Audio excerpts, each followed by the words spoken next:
Good morning, everyone. Welcome to this week's Breakfast with Boom. I'm your host, MrBooMStickXL, and today we have some hot off the presses topics.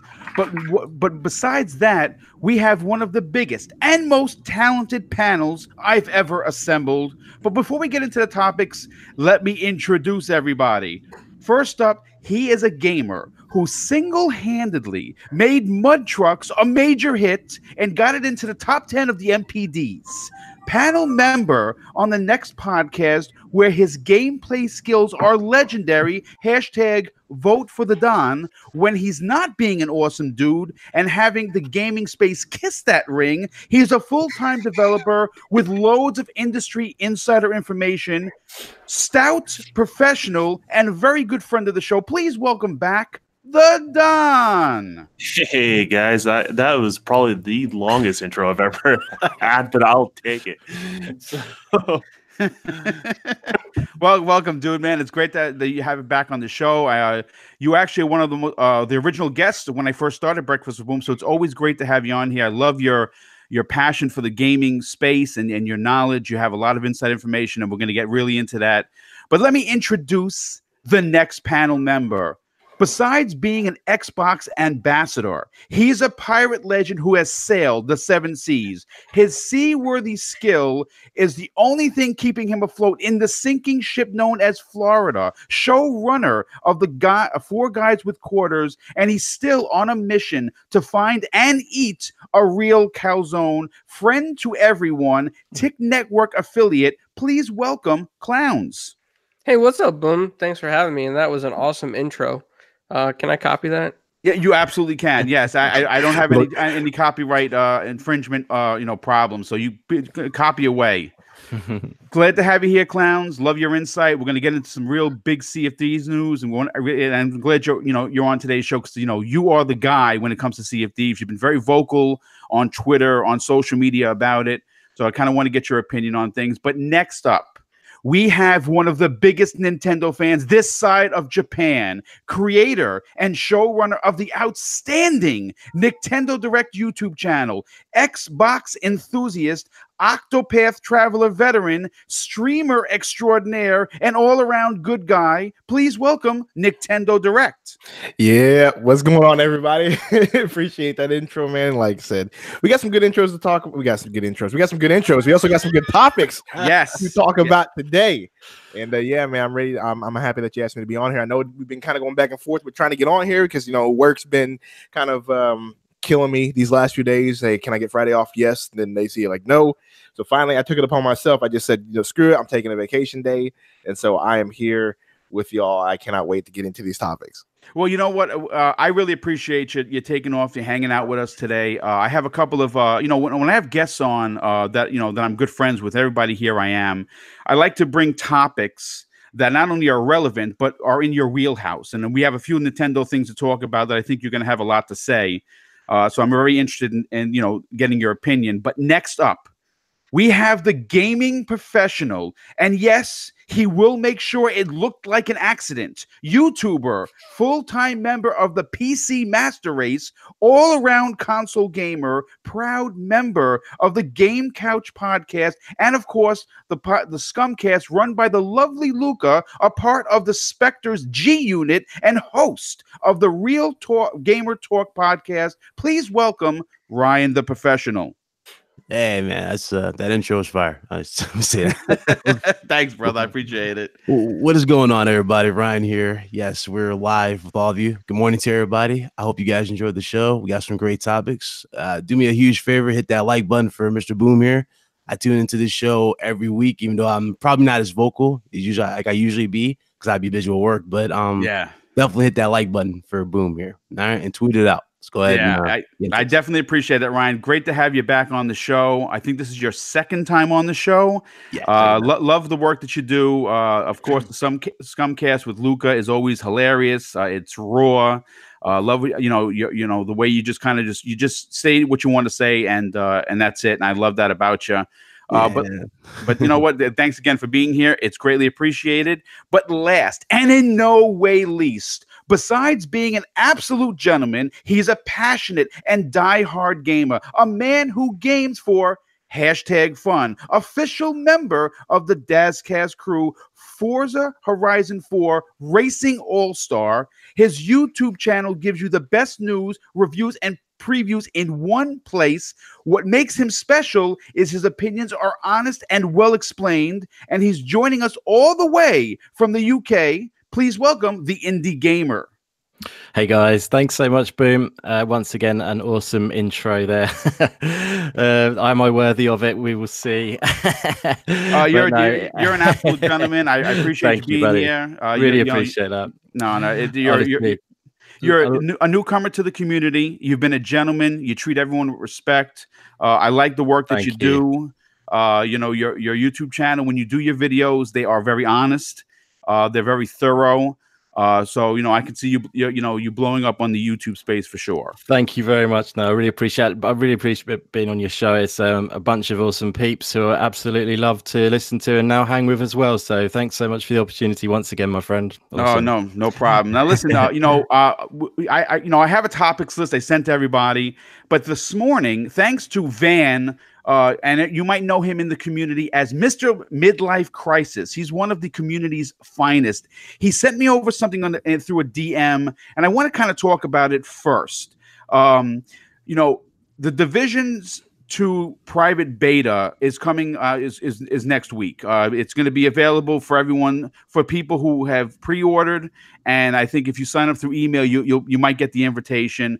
February 7th through the 10th, right? And I'm highly anticipating the Division 2. It was one of my favorite games of this particular generation, the original Division.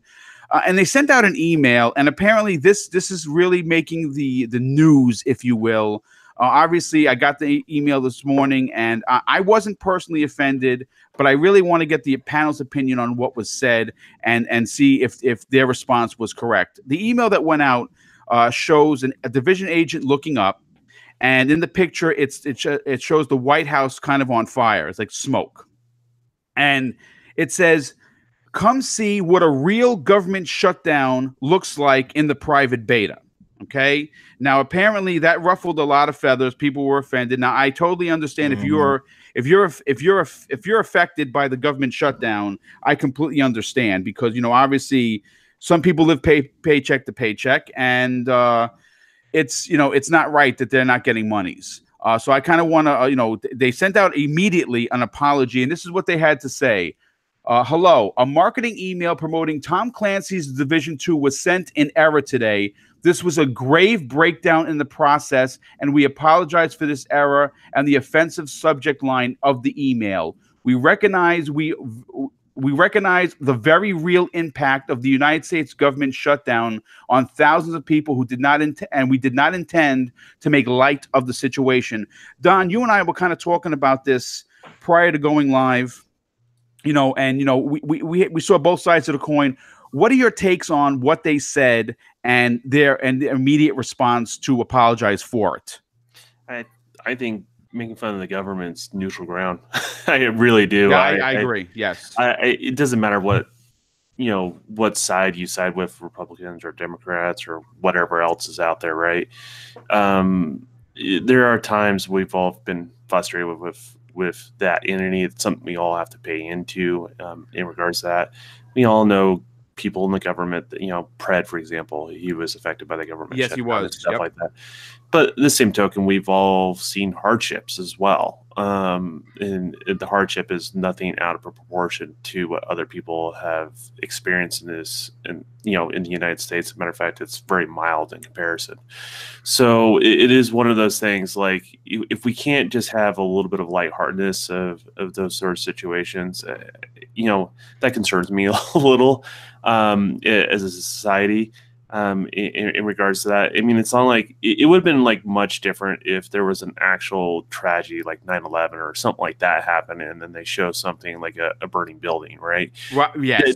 That's much different. I mean, that's actual death and hardship at the most, I would say, the most insensitive level you can. But you saw that in the entertainment industry when 9/11 happened. Yeah. Oh, yes. There were certain Spider-Man trailers were removed and stuff like that because it wasn't. No one's trying to do it out of context. They were just trying to be polite. No one was asking them to remove. There wasn't this outrage. It was just like, you know what? It's a time for we should all come together.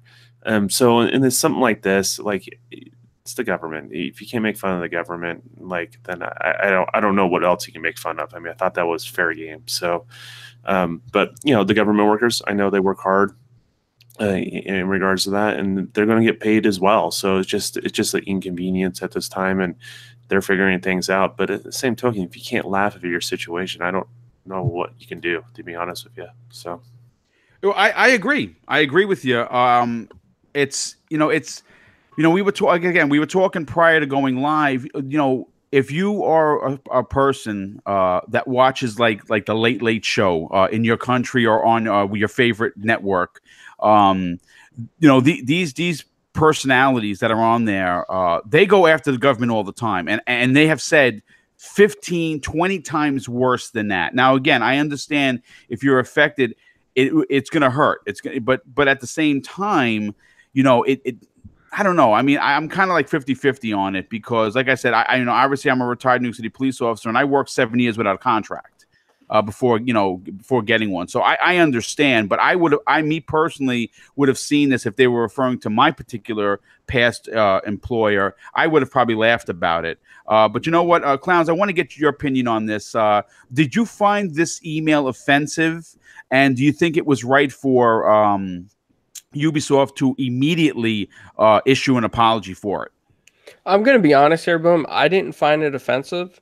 When they sent that out, the first thing I thought of was like the U.S. without an actual government, like chaos, anarchy. That's what it brought to my mind. It didn't bring anything about the shutdown or like the people on furlough or leave right now. But I can see how some of them might have been upset. I'm not in that situation, so I can't speak for them. Right. But I think issuing an apology was the right thing at the same time, just to appease some of their fans over. I think it was in poor taste, but is it offensive? No, I don't think so. Okay. I mean, listen, that makes perfect sense. Obviously, each person is going to have their different opinion on it. Some people I find it might, be like too offensive. But real quick, I have to give a couple of shout outs here. Andrew Schultz in the chat, who just completely blew my mind yesterday with the amount of super chats he dropped in during the Xbox Factor podcast, just continues to really wow me. I cannot thank you enough, Andrew. He issued two $5 super chats, and he says in the first one, "Boom, keep living your dream, brother. You're doing what I wish I had the time to do. I hope only the best for you and your channel." Well, that's very kind of you to say. This is a dream come true for me. And a big shout out to Dream Eater with the additional $5 super chat, and he says, "Lots of games releasing in the next 30 days. Wonderful that MS hasn't told us about yet. Happy Friday, everyone. Stay warm." Yes, thank you so much. And I appreciate the super chats, but you know what? Let's continue with the topic. Ryan, I want to get your opinion on this. You obviously are on several podcasts, and this is going to be a talking point. It comes at a kind of like a shitty time for Ubisoft. To be honest with you, obviously, I don't know how this is going to affect the beta or if people's, thought process when it comes to Ubisoft. I think that, in maybe, a week from now, no one's going to remember this, like pretty much anything. But were you offended? Were you offended by what this email said in that one sentence? I mean, this is just falling online. Like, you guys remember what the whole tweet that came out with Rockstar supposedly making employees work 100-hour shifts? Yes. Remember that they were forcing them into overtime? I just think this was just probably the worst time. Like, it was just a bad timing with the tweet. That's all it was. This isn't the worst thing that's been said this entire year or 2018. It's not the worst thing that's been said. And, the jokes that go around about the government, I mean, we see those every day. Yes, you do. Yep. Every day. Every time when, our president is live, you see these jokes coming in full effect. So, I mean, this is just, it is what it is. Now, as far as people like it affecting the game and its pre-orders, I'm pretty much going to brush that off the same way I did with the whole, Red Dead 2. I'm pretty much going to brush it off the same way. Unless the beta is bad, then that's pretty much probably the only thing that affects the game. Well, yeah, I mean, obviously, if the product that they're putting out is poor, then yeah, obviously people are gonna run for the hills. Right. If the quality is great, they'll buy it. If the game is like a legit, like a full-fledged upgrade to the first one, which a lot of people said had potential, and they legit listened and gave you everything, oh yeah, they'll buy it.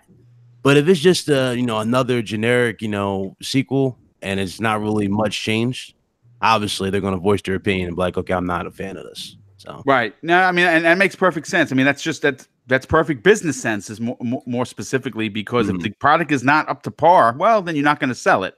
I have high hopes for Division 2. I put over 1,200 hours into the original. It was my destiny, if you will. And I played the hell out of Destiny 2. I'm 1,500 hours deep between 1 and 2. So I like these big, these evolving.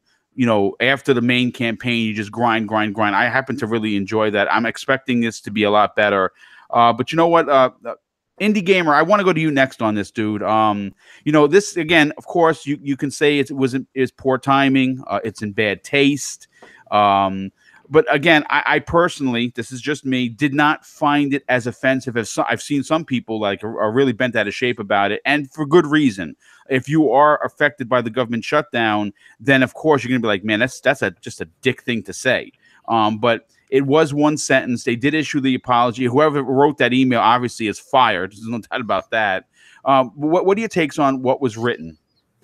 Well, I mean, as I'm not in the US, obviously, as you know, yes. So I don't have a full perspective of it, but just going from a broader sort of outlook on it, there, I think what Ryan said is technically right about the a bit similar to Red Dead. I think gamers want to know it's a good game. That's their primary thought, unless it's something really really cutting deep. Then I think to be honest, I don't think it's going to make a whole lot of difference in this situation. The thing that would make a difference to Division 2, in my opinion, is possibly if people were still feeling it from the launch of the first game. I think that's more likely to have an impact on the launch of the next game, to be honest. But yeah, I mean, I think companies so worried about their perception and stuff like that.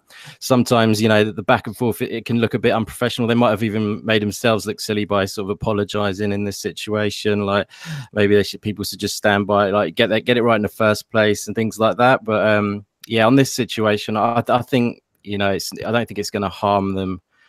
From what I can tell, like I said, I have a full perspective.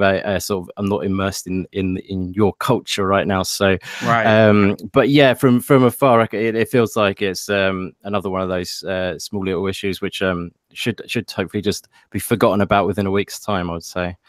Yes, I absolutely agree. Real quick, two things. One, I have to thank Caboose V42 with the unbelievable and outstanding $25 super chat. Dude, you are simply amazing. Thank you so much. Aaron Summers in the chat, who's another big fan of the show, wanted to know what the topic was. If you're just showing up, the topic that we're referring to happens to be an email that was sent out by Ubisoft with a division agent looking up at the White House that's on fire. And in the context of this picture, it says, if you want to see what a real government shutdown looks like, come join the beta between February 7th and the 10th. And a lot of people were bent out of shape by that because obviously it's a real life problem that we're dealing with here in the States. So if you're just showing up, that's what's going on. But Nintendo Direct, I want to get your opinion on this. You obviously are always into the news, and you have a fantastic YouTube channel, and you're constantly doing streams. When you see stuff like this, do you think this is going to hurt the Division 2's beta, or this is going to kind of be water under the bridge? I don't think it's going to hurt the Division 2's beta. I think since it's a beta, people are still going to step out and try out the game. I don't think, because think about this, there was a little bit of controversy with Far Cry 5, and did that hurt Far Cry 5's sales? So I don't think it'll hurt. I think it's in poor taste, kind of, but not really, because making fun of the government has been like a common thing in this nation since its inception, pretty much. So so when people were like, "Oh, they're making fun of the government," come on, man, like that's nothing new. It's just funny that it's starting to step into mediums like gaming and in movies and even sports. Like that's where it's starting to break into, and people just are uncomfortable with it. But I don't think it's going to affect the beta. I just think people just have their side that they want to be on, and I understand that people who work for the government, if that affects you personally and that may offend you because you're going through some hardships, we all get it, we all understand. And I think it's good that Ubisoft came out and kind of got ahead of it and said, look, this is in poor taste. Maybe we should have had better judgment with this one, which they probably should have, considering the time. But I don't think it'll affect the beta. I don't think it'll affect the sales. I think whoever's going to buy the Division 2 is going to buy the Division 2 because that's their fans. I think whoever's going to try the beta is going to try the beta because they want to see what the game is about.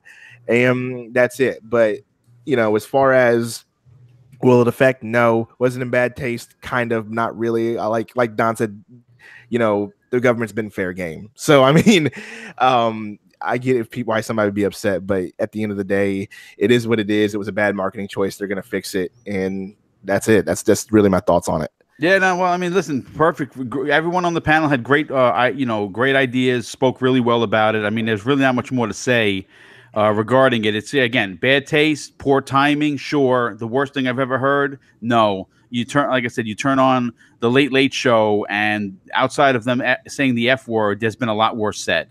Again, if you're personally affected, I'm very sorry that you're going through this. And obviously, my thoughts and prayers goes out to anyone that's affected, because it is tough when you have to pay the rent and feed your family, and that money that you're supposed to be getting is not there. Right.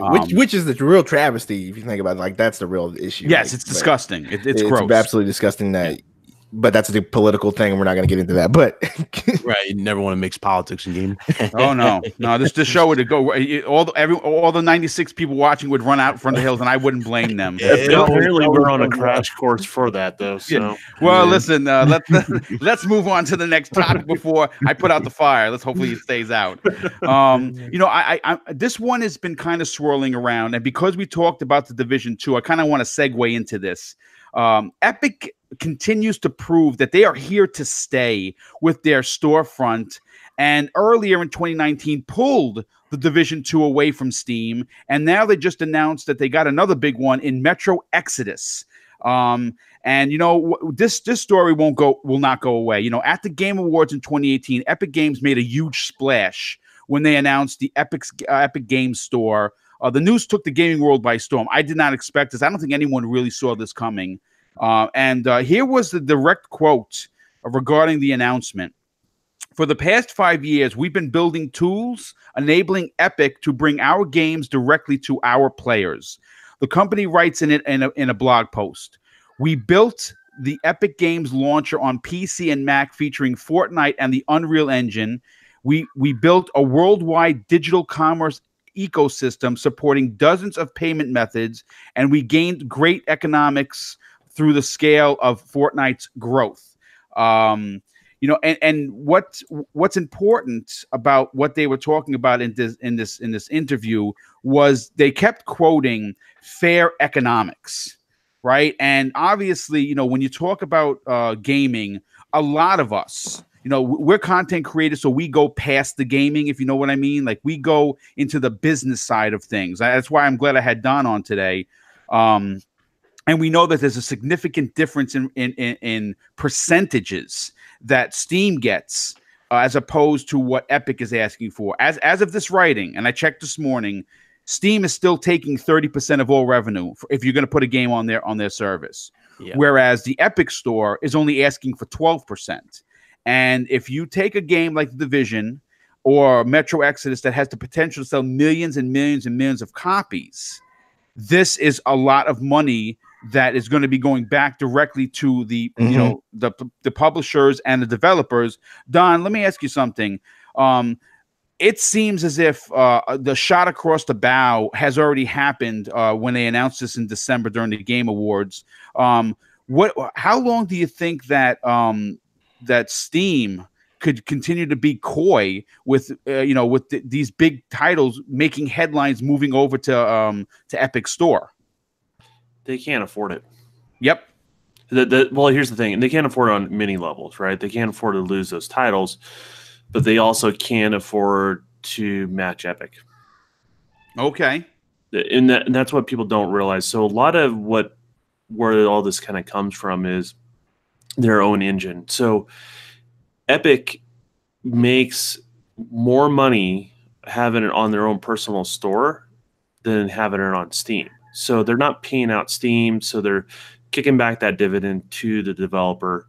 I kind of knew about this about a month and a half before they released. At least I had hints about it. They just said, "What would you feel if it was this?" And someone just asked me for certain feelers within Epic, and I said, "Yeah, I would probably just release on the Epic Store." And the harsh reality is, PC is an open platform. Yep. So a lot of people have a lot of loyalty to Steam. I get it. A lot of people have their library on Steam. I totally get it. I totally get those people being concerned about Steam's long-term viability. I totally get that. They're a long ways off from that. They can do some things, I'm sure, to correct the course. But at the end of the day, it's an open platform. And, a launcher is a storefront. So you just go to one store to buy your physical copies of games if you're a console gamer? No, you have your favorites, and you have some other ones you go to occasionally, just out of convenience. So this is kind of more of the same. So this is the PC market actually stretching its legs, being competitive, and I think it's a good thing for gamers. I think it's a good thing for developers, and more studios get to stay open. More money goes to the people who actually do the hard work. Yes, that is absolutely true. So, I mean, as a consumer, and I'm going to project this to the panel, I mean, would you rather have the money go majority to a storefront that does very little, or to the developers that actually make the content so they can continue to make content and continue to feed into that passion? And I think I would leave it at that. So I think I would I would much rather it go to the developers, honestly. I mean, that's my honest answer. But my thing about this is, like, look, it's business. It's business thrives with competition. Like, yep. And so Steam has been the big gun for a while now, and Epic has taken some measures to pretty much be at the forefront, and some of them are cutthroat. But like you said, they can afford to, though, with the way their engine is, and they can afford to pretty much give developers more of a cut back and still be fine. And I'm also going to add that they subsidize a lot of that for games that are not running on their engine. So Metro doesn't run on their engine, stuff like that. So there are other game companies that don't have that advantage, but I think they're using that leverage, right, to help out. So yeah, okay. So like automatically, I'm sorry, I mean, cut you off. No, I was just gonna say, like, it's just like, dude, like, I don't think it's a huge deal. I mean, Epic is gonna do what they're gonna do. They can afford to do what they're gonna do. They want to make a thing. My issue is, like, when the gaming community is upset about this, and that whole thing that they're going and they're review bombing Metro because of this. Yes, like, yes. My thing is like, ridiculous. Why are we doing that? You know what I mean? It's just a different way for you. I get it that everything's going through Steam, and it's not your store, and Steam has the whole the gamer score thing, and you don't want to give that up, and you don't want to go through a different process. I get it, but at the same time, like, gaming is a business, and the Epic Store is allowed to do this, and they did it, and they're still going to continue to do this because they want their foot in the door. And at the same time, this could benefit you as a gamer. And I don't understand why you want to go out and review bomb. Like, we all want to complain that the gaming community is not taken seriously. We're all called children, and we're all, we're looked down upon. Well, here's the reason why we're looked down upon, because at the end of the day, gamers feel so entitled, and they're so offended by a lot of stuff that they go and do something like that. And that's kind of what I want to get to, is like, come on, like, we are better than that. It's not that big of a deal at the end of the day. Epic's just doing what they can to do to get their foot in the door, and that's business. Yeah, no, absolutely. Great point, Nick. Ryan, I want to get your opinion on this. So before I get to you, though, two big shout outs. First of all, Andrew Schilt again with an additional $5 super chat. Thank you so much. He says competition is healthy. Steam nut swingers need to get over it.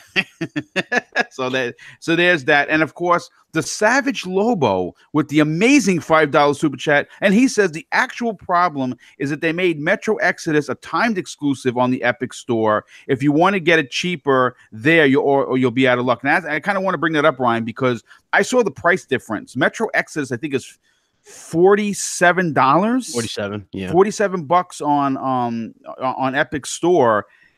I got to be honest with you. You know, I don't play on PC. Like I run this entire channel off of a Surface Pro 5. Right. You know what I'm saying? So I don't have like a rig to run it anyway. But man, if I'm a gamer and a gamer that, you know, that's on a budget, I would much rather pay 47 than 6501. Of course. I mean, none of us want to go above 60 for any game. Like we want at least 50. 50 was the sweet spot back on the PS2 era. I think we all remember that. That was the sweet spot. But $60 is a little too much for a lot of people. Now, looking at the whole situation with you know, Steam and Epic in the store, this goes back to a story that I covered on my channel where a publisher literally robbed this indie talent, where they weren't getting paid at all, and this indie developer actually put the time and resources into making their game run properly. It got so bad that they had to file a claim on their own game to get their game back. They weren't even getting paid by the publisher. So I would say, yes, support the developer for sure. Now, as far as the whole Steam thing is concerned, yes, Steam has always been the constant thing for, you know, PC. Like that's so synonymous with PC. When you get on there, you can find so many games that are like ridiculously cheap, like so many. Yeah. And people are used to it. But you know, again, I mean, more competition, the better, I would say. I think this is better. This is a better avenue for developers because at the end of the day, especially when we're looking at indie developers, a lot of these developers put a lot of money and time and resources into these games, and they don't necessarily have a lot to bounce back on. Yep, that's so right. I would appreciate and be okay with them getting the full profits because at the end of the day, they're the ones making the game a reality for you, and they're the one putting in the time and effort to make something good for you. So that's what I'm fine with. But again, you know, a lot of people do act entitled. They definitely act entitled, and you know, going on review just to dislike something, just like they did with what was that game, Devil May Cry, the last Devil May Cry. Remember that? They all gave it 2s and 3s just because they didn't like Dante's new look. Right. Yeah, that was a review bomb nightmare. And a lot of people played the game. They say they liked the game, they just didn't like the look for Dante. I'm like, there you go. So they fixed that for Devil May Cry 5, and it looks great. Well, yeah, it does look fantastic. I mean, I played the demo; it does look good. You know, they're okay with them changing Nero, but don't change Dante. That was the thing that made me laugh. Like, they really did the same model and made him Nero, and you're okay with that. Yeah, don't touch Dante. I just thought that was pretty funny. They called him emo. Was it emo Dante? Yeah, emo Dante. Yeah. But the thing is, like, if you actually play the DLC, he got his look later. Yeah, he did. Yeah, true. He actually had the little when you remember the wig fell on his head. Oh, I'd never look like that. If you remember in the beginning of the game, right. So there's like a little like laugh. They're laughing at themselves. But Indy, you know what? I want to get to you on this. You know, Ryan brings up a really good point when you talk about indie developers. More, you know, what comes to mind as a person who's been covering gaming for the last 15 months, professionally, if you will. I always think about Cuphead, right? That company, those families mortgaged their homes to get that game off the ground. A lot of people don't know that. They were in dire straits financially. The game came out and it was a mega hit. And you know, the difference in percentages as opposed to Steam versus Epic is 18%. And if you're an EA or an Activision, that may not hurt you in the pocket, but if you're a small-time indie developer who's working, you know, your wife is doing the script, your best friend is doing the drawings, you know, your mom is putting the stickers together to put it out there, you know, to advertise, you know, you're running a skeleton crew. That 18% is a big deal. Do you think that Steam is going to feel it in the pocket from other developers moving forward? I mean, I definitely think it's a good thing that they've got some competition. I think Steam are going to struggle a bit now for sure. I think they might have had it too easy, to be honest, for a long while. They have been able to offer some excellent, like, really low prices, which has been good for them. They offer a lot.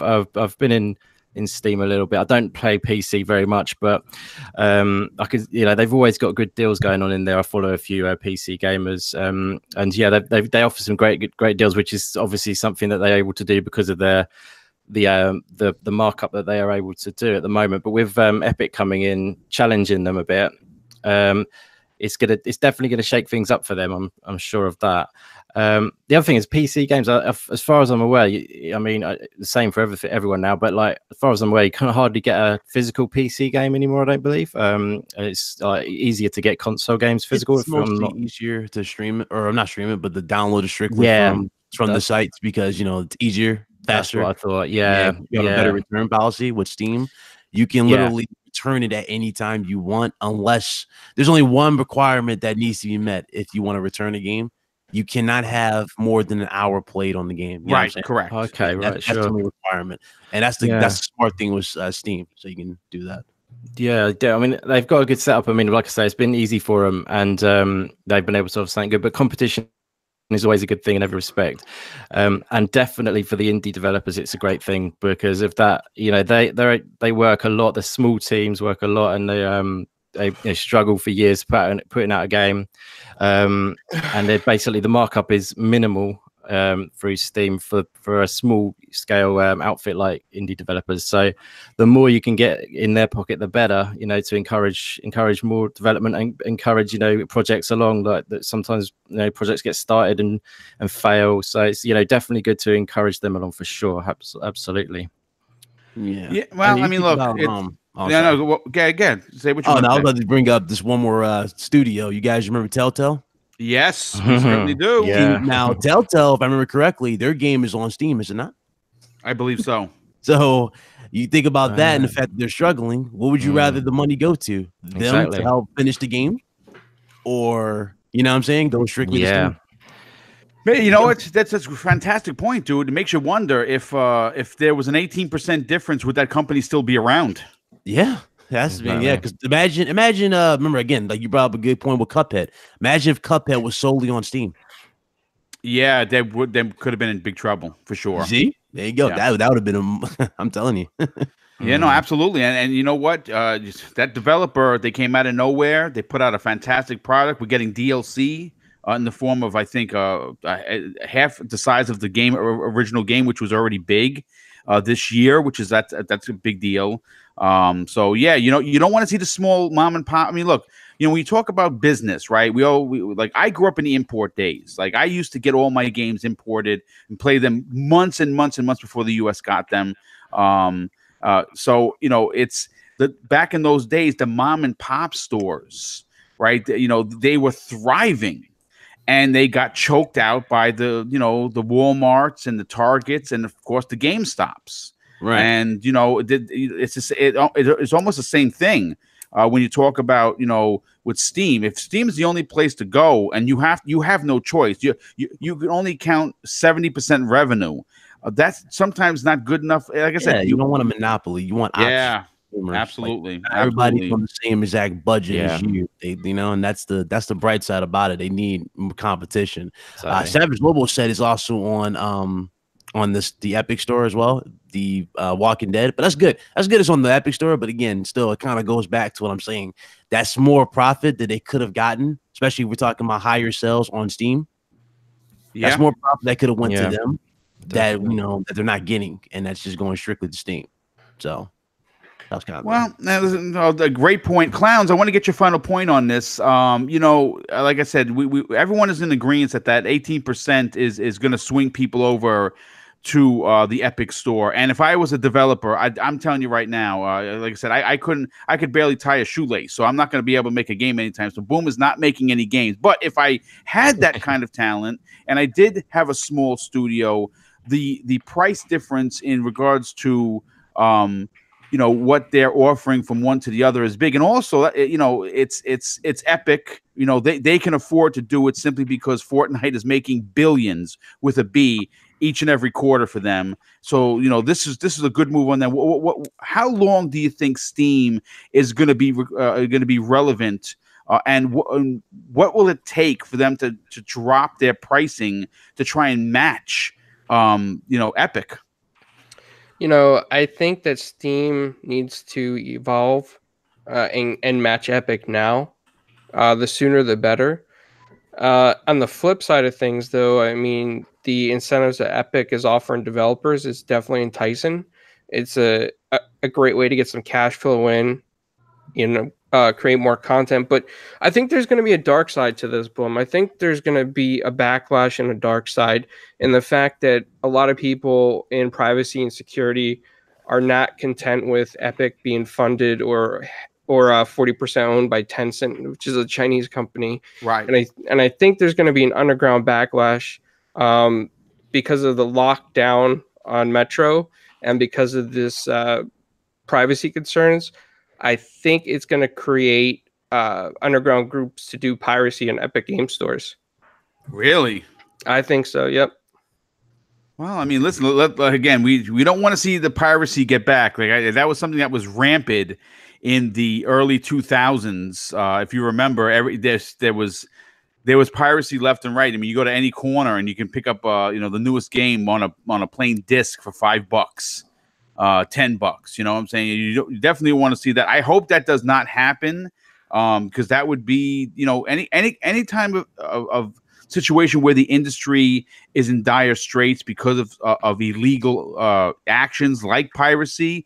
That's definitely something that would regress all of the steps they took forward to make the gaming business it is. I mean, listen, they're all millionaires, these companies, or some billionaires, and they don't. I mean, you're not going to see anyone that's going to come down and give you any of their own money. So, I definitely would not like to see piracy come back. I like the way it's run, the way it is now, and we'll see what happens. But let's move on to the next topic. Before we do that, there's two things I want to say. First of all, Smitty Smith with the incredible $10 super chat. Thank you so much. He says, "Brother Boom, you are like my YouTube addiction." Oh, that's very kind of you to say. "I would also like to give a special shout out to the panel and the chat, and of course, moderators. I see you, brother UK Dazarus." And I kind of want to follow up on that. First and foremost, I have to thank the nearly 140 people watching live. That is where we're closing on records for this particular show. I am a very small YouTuber, but the chat that comes out each and every week for these shows have been nothing short of mind-blowing for me personally. The generosity that you have shown me is also unbelievable, and the way that you guys treat each other in the chat is what I really look forward to. It's a friendly chat. I've been told by many people on and off the air that it's one of the friendliest chats on YouTube. I really am proud of that, because I'm a very positive kind of guy. I was a community for everyone kind of police officer in my prior career, it's just being able to transition from that job, being so community oriented and being able to help so many people in my course of my 21-year career. Now being involved with the community gaming wise is just amazing. So a big thank you to the chat. And of course, the panel being here, you guys have just been nothing short of amazing. But let's move on to the next topic, and it's one I've been jonesing to talk about because it's my favorite game of all time. Resident Evil 2 has launched, and to say that it's a success would be considered an understatement to most. Now, as of this show, Capcom has officially shipped 3 million units in 7 days. And according to Capcom, sales expectations are in line with what they had with Resident Evil 7, which as of the show has currently sold 6 million units since it launched back in 2017. Now, obviously, Resident Evil 2 launched on PC, Xbox One, PlayStation 4 on January 25th, and it has been met with nothing short of incredible reviews. I have personally now beaten it 4 times. I beat it Leon's A and B scenario, as well as Claire's A and B. I played it two rounds of normal first, then played it on assisted to try and unlock some unlimited weapons. And I eventually want to unlock some unlimited stuff so I could beat it on the hardest difficulty. As you know, or you may not know, I'm a Resident Evil freak. I've been a fan of it since it came out way back in the days in '96 on the original PlayStation. And I have, I was really looking forward to this game. I could not stop playing it. Don, I want to get your opinion on this. The Capcom, and we've talked about this, you and I think might have been one of the first shows when we found out Resident Evil 2 was coming. A lot of people don't know this. Capcom was on the brink of bankruptcy back in 2016. They were on the ropes, and if they would have went out, I mean, they've been my favorite company since I was a kid. How important was Resident Evil 2's success to this company? I don't think Resident Evil 2 was the turning point. I think the last Resident Evil that they it was 7 for sure. Right. Yeah, it's right around then. Like they're doing some restructuring, but I think they course corrected like their games. I think they have a new focus on their games, which is good because you're noticing like a lot of Capcom games are coming out. You don't hear a lot about them until they're out, and they're pretty much fire. So for that, I think it's great. I think they face an interesting thing with the Resident Evil series going forward. With, I think some people like the first-person perspective, and some people like the more classic style, which they kind of did with the remake of 2. I'm not a huge Resident Evil guy, to be honest with you. I've never really enjoyed the series that much. So that's blasphemy, sir. Hey, you know what? He's not the only one. He's not the only one. But here's the thing. I'm happy for that audience that likes it. I think I'm hearing more positive things about 2 than I'm hearing about the other one. The other one, like a lot of people liked it, but not the hardcore Resident Evil fans liked it. Resident Evil at its core. Right. Well, it was a bit jarring in first person for sure. Yes, but I think this is a little bit more true to form. And I think people are liking it. So I always look at these situations where certain games I don't like. I like to observe them when people take radical changes or they go back to the original. I like to see where the audience goes because I like to see those edge cases and stuff like that. Because for me, I can separate the passion totally from the situation, and I can just observe people's reactions to something and just kind of learn from those experiences. So Capcom's on the right course. I think they're releasing fire games, and I think everyone that likes the Resident Evil, it looks good for what it is, and I think it stays true to the core. I mean, it actually stitle has that fear factor back. Oh, it does. Mr. X, no joke. That guy is terrifying. He's like the Terminator. He does not stop. He a lot of people complained about it. He doesn't go away. If you still like a lot of people stop me, with the crying memes, right? Like, stop crying about Mr. X. He is who he is. But well, listen, great points. I mean, again, I'm a huge Capcom fan. I have been since the NES days. When they were really like one of the main developers on that console, and obviously when Resident Evil the original came out with the Master of Unlocking, I've always looked forward to this series. This is a masterpiece. But Ryan, I want to talk to you for a second. Resident Evil 2, as it sits right now, and I checked this morning, is sitting at a 91. On Metacritic. Now I know Metacritic, some people love it, some people hate it, some people use it when it's good, hate it when it's bad. Of course. I don't buy my games based on Metacritic. I've never looked at a review. And see what I'm saying? Mm-hmm. But again, this is a big hit. And it's at a time in the year where usually nothing isn't going on. What are your takes on Resident Evil 2's success so far? Well, I did a stream on this base for this game yesterday, and basically the point of my stream was to tell people listen, this is what happens when you just speak your mind to these companies. You tell them what you want. It's okay. Like I'm saying, it's okay for you to tell them what you want. It's never bad for you to address your frustrations with the direction of a franchise. And look what you got. This is the testament of what you get when you tell them what you want. Resident Evil 2 is not only great, but it also brings back the classic feels. It does. And the fact that they were able to bring this back to us in a modern form while also maintaining the essence that made the original so good. Yep. That just shows that that Capcom still has the talent and they have the drive to do it. They just require the proper push in the right direction. There was only one little gripe I had with Resident Evil 2. I'm surprised you didn't catch on to it. But the announcer that says Resident Evil when you play you turn it on? Yeah, yes. They sold that separately, you know that, right? Yeah, well, yeah, they have the original, right? I think when you turn it, goes Resident Evil 2. Yeah, they sold that separately. What they did with that is that it's part of what you get in the package is the new soundtrack. I bought the collector's edition, which came with all of DLC, and I did not use the original soundtrack, but you can use it. Yeah. Right. In the original soundtrack, I think it was more fitting, to be honest with you, because I do have the original soundtrack. The original soundtrack is more fitting, especially when you're getting chased by Mr. X. Yes. When the beat drops and everything starts getting more hectic and hectic and hectic, like you like that particular thing. And I like what they've done with the Resident Evil 2 remake. It's good. It's really, really good. You know, and it's definitely the best game they dropped in a long, long time. Now, the only thing that I possibly want for them, because obviously Resident Evil 3 is going to be made. Yes. With the success of this. So that's good.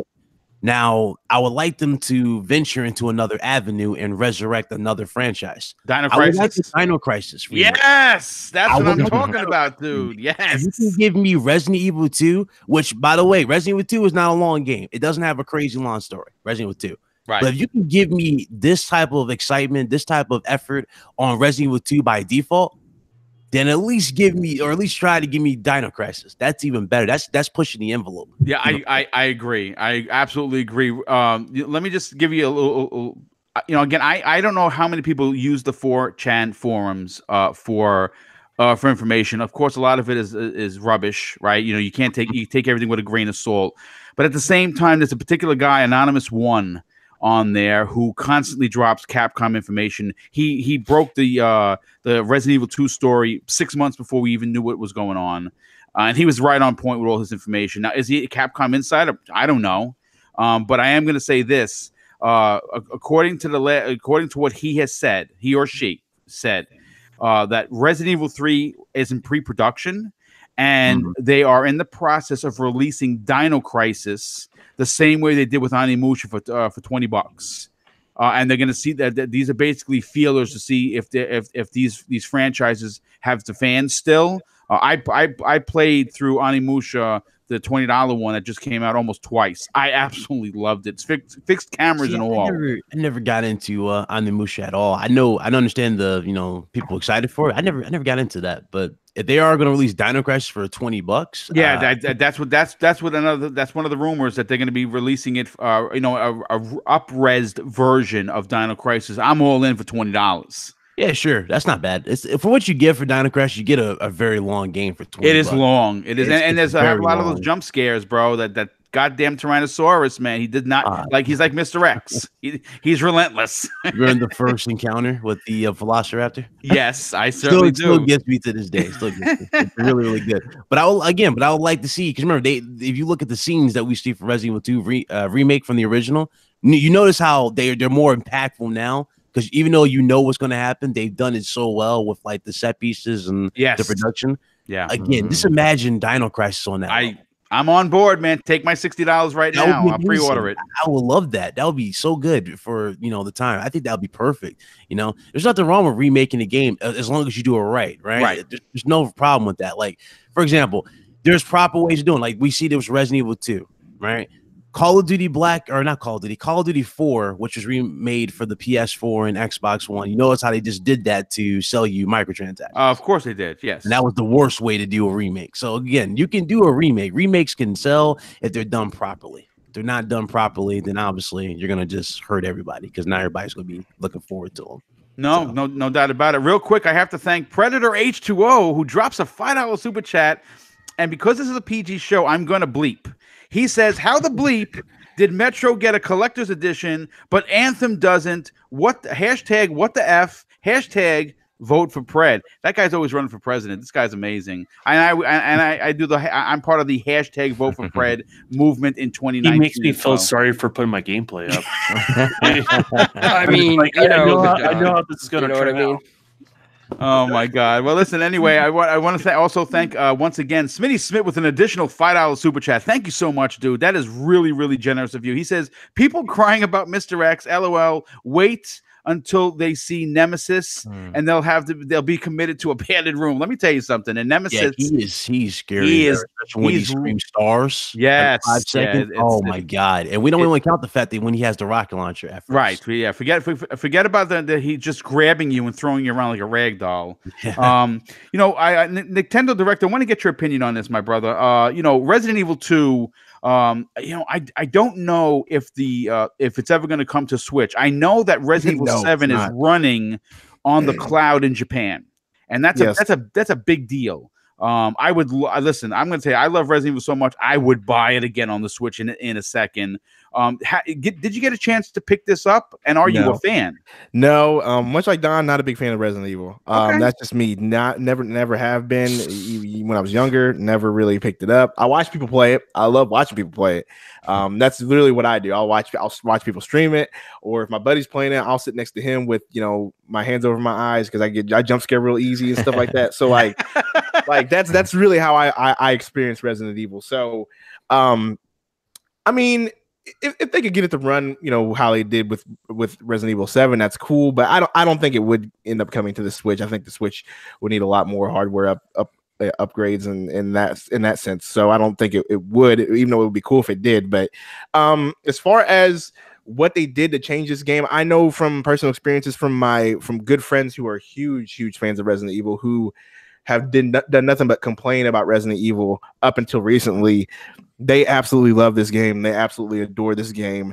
They are all sharing their experiences. My buddy told me literally when Mr. X came busting through, he was like, I damn near pissed my pants. Like he was literally, even though he knew it was coming, he was still scared. He literally, like, as soon as it happened, he texted me, was like, dude, I can't do this. Like, I can't do this right now. I literally had to turn off the Xbox because he was getting ready to go to bed and it freaked him out so much. Wow. He had to turn it off because he was getting ready to go to bed and he couldn't do it. Like, so people are telling me all their experiences. I'm glad that fans of Resident Evil have this game and they're experiencing this game the way they want and in a new way and in a new light.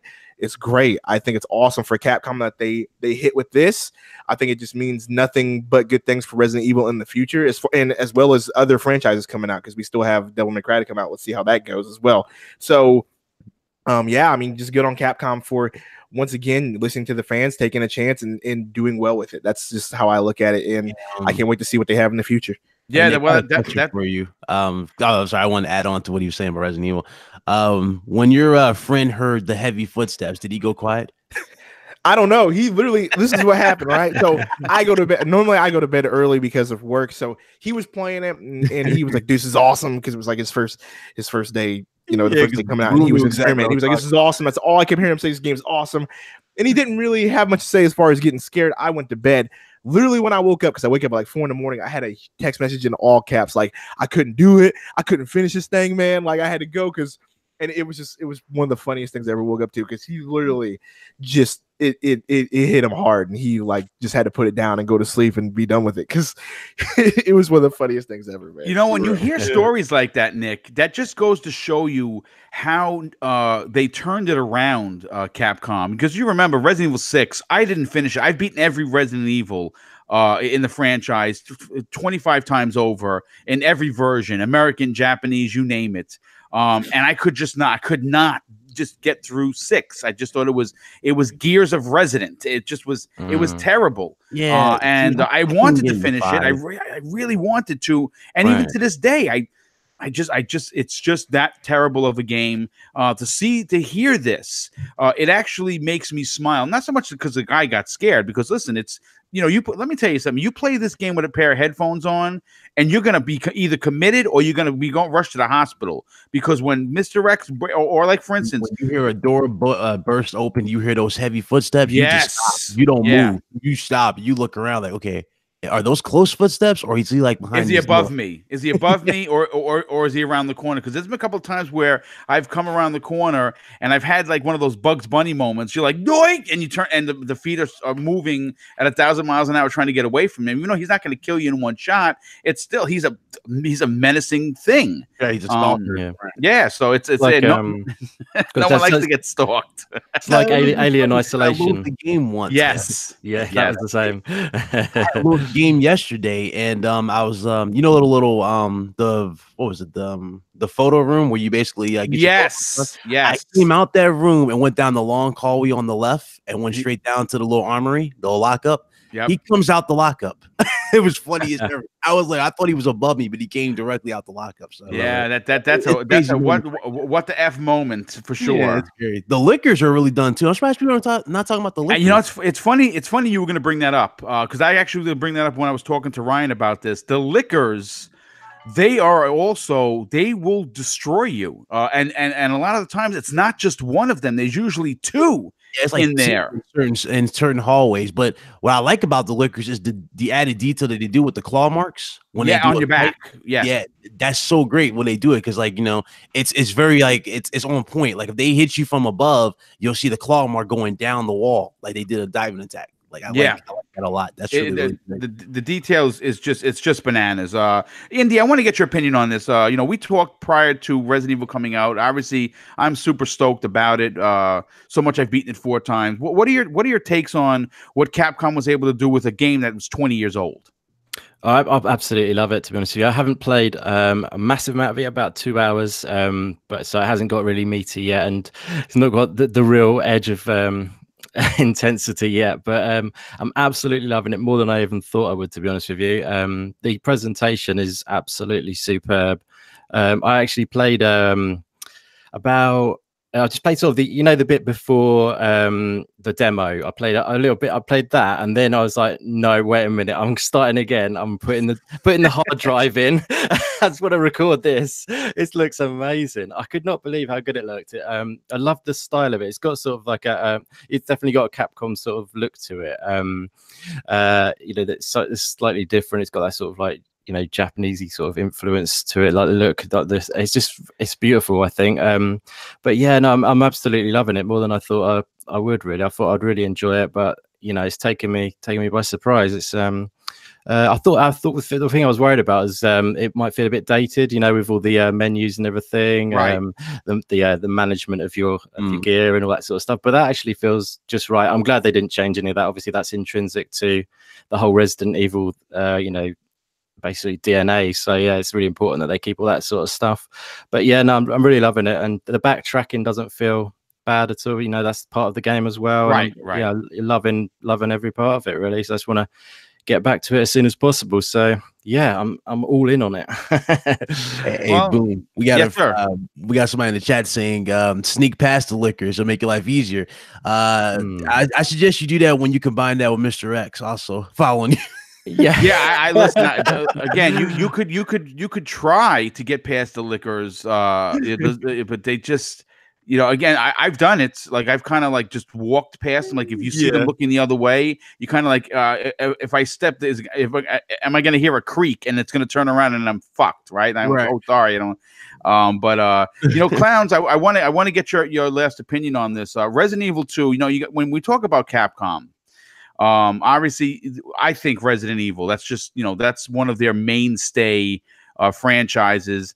And again, they were on the ropes. 7 comes out. Even I, as a fan, was a little hesitant. I'm like, oh my God, first person. I don't know.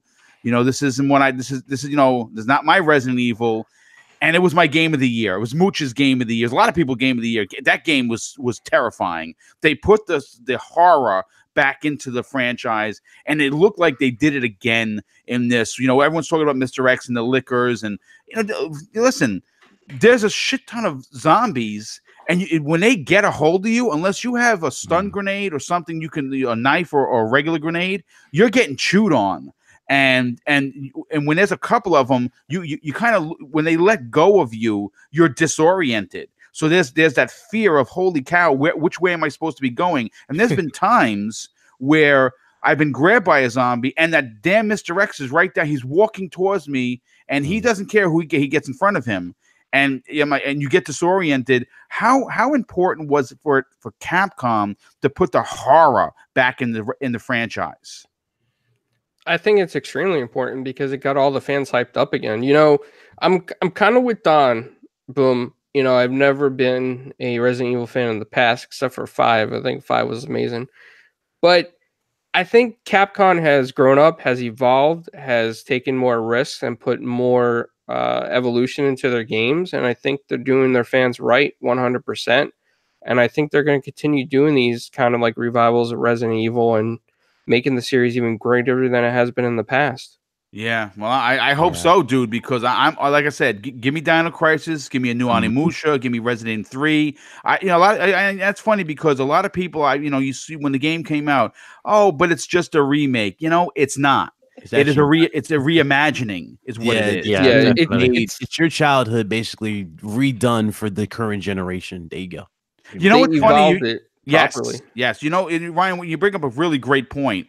Okay, because if you growing up, if you remember Resident Evil 2, it was gorgeous. Like, oh my God, the graphics! I can't believe it. Right? We didn't have the shoulder view at all. it was mostly that one camera. Yes, right. And you had to run through the halls. Right. You go back and you look at it now, and you're like, oh my God, I couldn't play this game. Reminds me of now with the new look. It kind of reminds you of a updated version of Resident Evil 4. But done so much more better with the actual survival brought back, like completely. Like, you know, inventory is obviously scarce, right? So you got to be careful what you use. You got to be precise with what you're doing. Like, I like that. That's what made Resident Evil so great, where you're back against the wall and you have all these zombies coming at you. Even when you're in the cell part and you turn on the power and all the cells open. Yes, that's your horror. That's what horror was. Yeah, that was. Yeah, you know, you hear them. You hear the zombies in there. You know that as soon as you turn the corner, there's gonna be 6 of them. Yeah. You know, and they didn't make the zombies easy, and that's another thing I appreciate. Some people say they're annoyed by that. The zombies take so many like headshots and all that. I'm like, that's how it was back then. Yeah. And the reality is, you got to be, you know, strategic sometimes. Yeah, you don't kill everything you come across. People just want games to be easy nowadays. Let's just be real. That's how it is, man. They really just want the games to be easy. I remember, I saw somebody tweet on Twitter, they were like, everybody complaining about Resident Evil, Mr. X. Like, y'all just don't understand like what games were like back in the day. If y'all just complaining about it, like games were hard back in the day. You had to, you had to work hard to play your game. Genesis, I remember that game. Oh my God, like that's how bad like games were that tough back then. Yeah, breaking controllers, you know, you know, trust me. Oh, you know what? Or back in the days, you used to leave a console on for 3 days. Yes, because you didn't want to loot. You couldn't save it. I remember. Yes, nobody remembers that. Like that is what gaming was back in the day. Gaming was actually hard. It was actually a challenge back when we were younger. And nowadays, you know, it's just like you get saves whenever you want to. You get auto saves. You can save whenever you want to. You can save here. You can save here. Like kids kind of just spoiled nowadays. They don't understand like how hard games were back in the day, man. Y'all remember that one game they threw shade at over that because it didn't have auto saves and you had to do manual saves, and that was Alien Isolation. Yes, yes. That game is amazing. I still love that game. That's one of the best Alien games of all time. Yeah, it is. And again, it's the same. It's that fear factor that always around the corner where you don't know whether you're going to get killed or not. You're hiding in the lockers. That freaking thing is walking by you, like, please don't open up the locker. Hold your breath and look back, otherwise he'll grab you. Like I love that mechanic of the you know, the alien thing. And you know what's crazy about it? I thought they were gonna build upon that and possibly make a Predator. Dude, that'd have been so good. Could you imagine that? Like they can redo it and have the original cast from the first movie with Arnold Schwarzenegger come back, and you're literally just a new guy that probably got lost or separated from the group, running from this thing. Like that's something cool you could have done.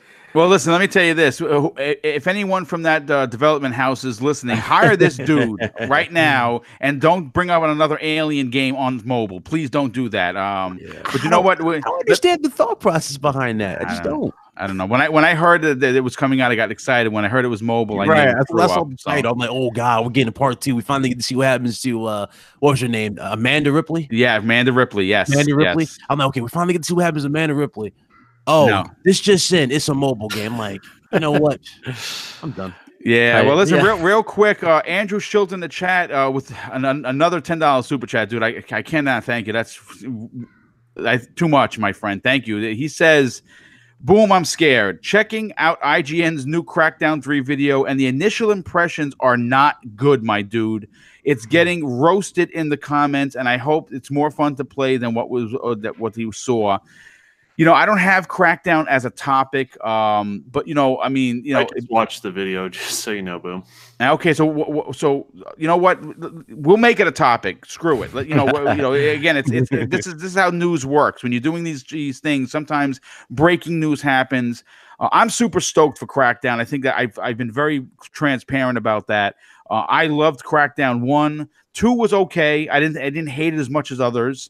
I'm looking forward to this with the multiplayer. But Don, you know, talk about what you saw. Well, I saw an IGN player, so that's, you know, that explains a little bit. Yes. So they're not the most interesting players to watch. Nor I would say the most skilled player. I was playing a little duck and hide, and that's kind of not what Crackdown is about. Crackdown is about always kind of keeping on the fly, keep moving. Right? Yeah, exactly. And he was kind of doing the ducking thing, and it was the intro. So it's when your agent wasn't even super powered up, right? So it's just kind of the prologue portion of the game before the game starts. So if you watch that and you get an impression and go say, hey, that's what that game's about. No, the character is going to move faster. The character is going to get leveled up. That's what the thing about that. It's about leveling up your character, and it's got to start off somewhere. And the character is not going to be very powerful to start off with.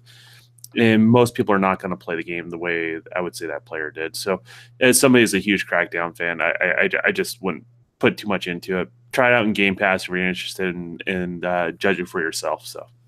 Yeah, I mean, look, there's a couple of things that we have to take away from this. First of all, I used to be way back in the days before finding YouTube's incredible talent of podcasters and content creators. I used to be that customer that IGN would get. I was subbed to all of their channels. I listened to all their shows. Hell, I even paid the $30 a year to get the free PC game that I never used, right? To help us keep the lights on. Like I was a dummy like that. I used to listen to the Giant Bombs. I used to listen to the GameSpot crew, and I started realizing that they didn't have an interest in me as a customer. They had an interest in just making money from the companies, and that's why I moved away from mainstream media.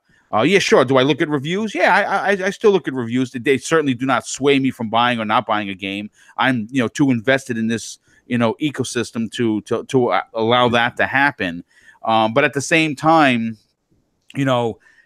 Crackdown 3 is going to have it has so much going against it. It's almost criminal.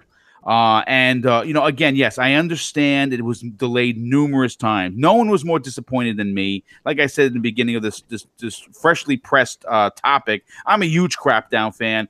So much so that I cannot wait, and I will do it, collect all 1,000 blue orbs. I got 500 out of the original. The second one, there was like 19 colors.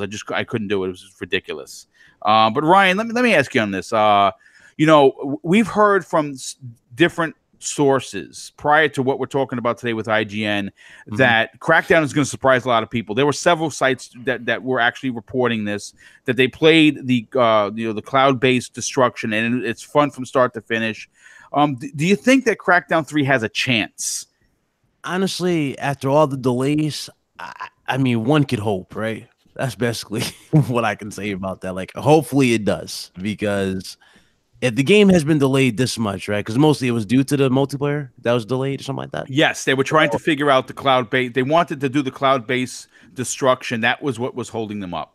Right. So if it was delayed based off of that, and they supposedly found the secret and made it work, and everybody's happy, then we should have no hiccups, right? We shouldn't have no hiccups at all when the game drops, and it should be fine.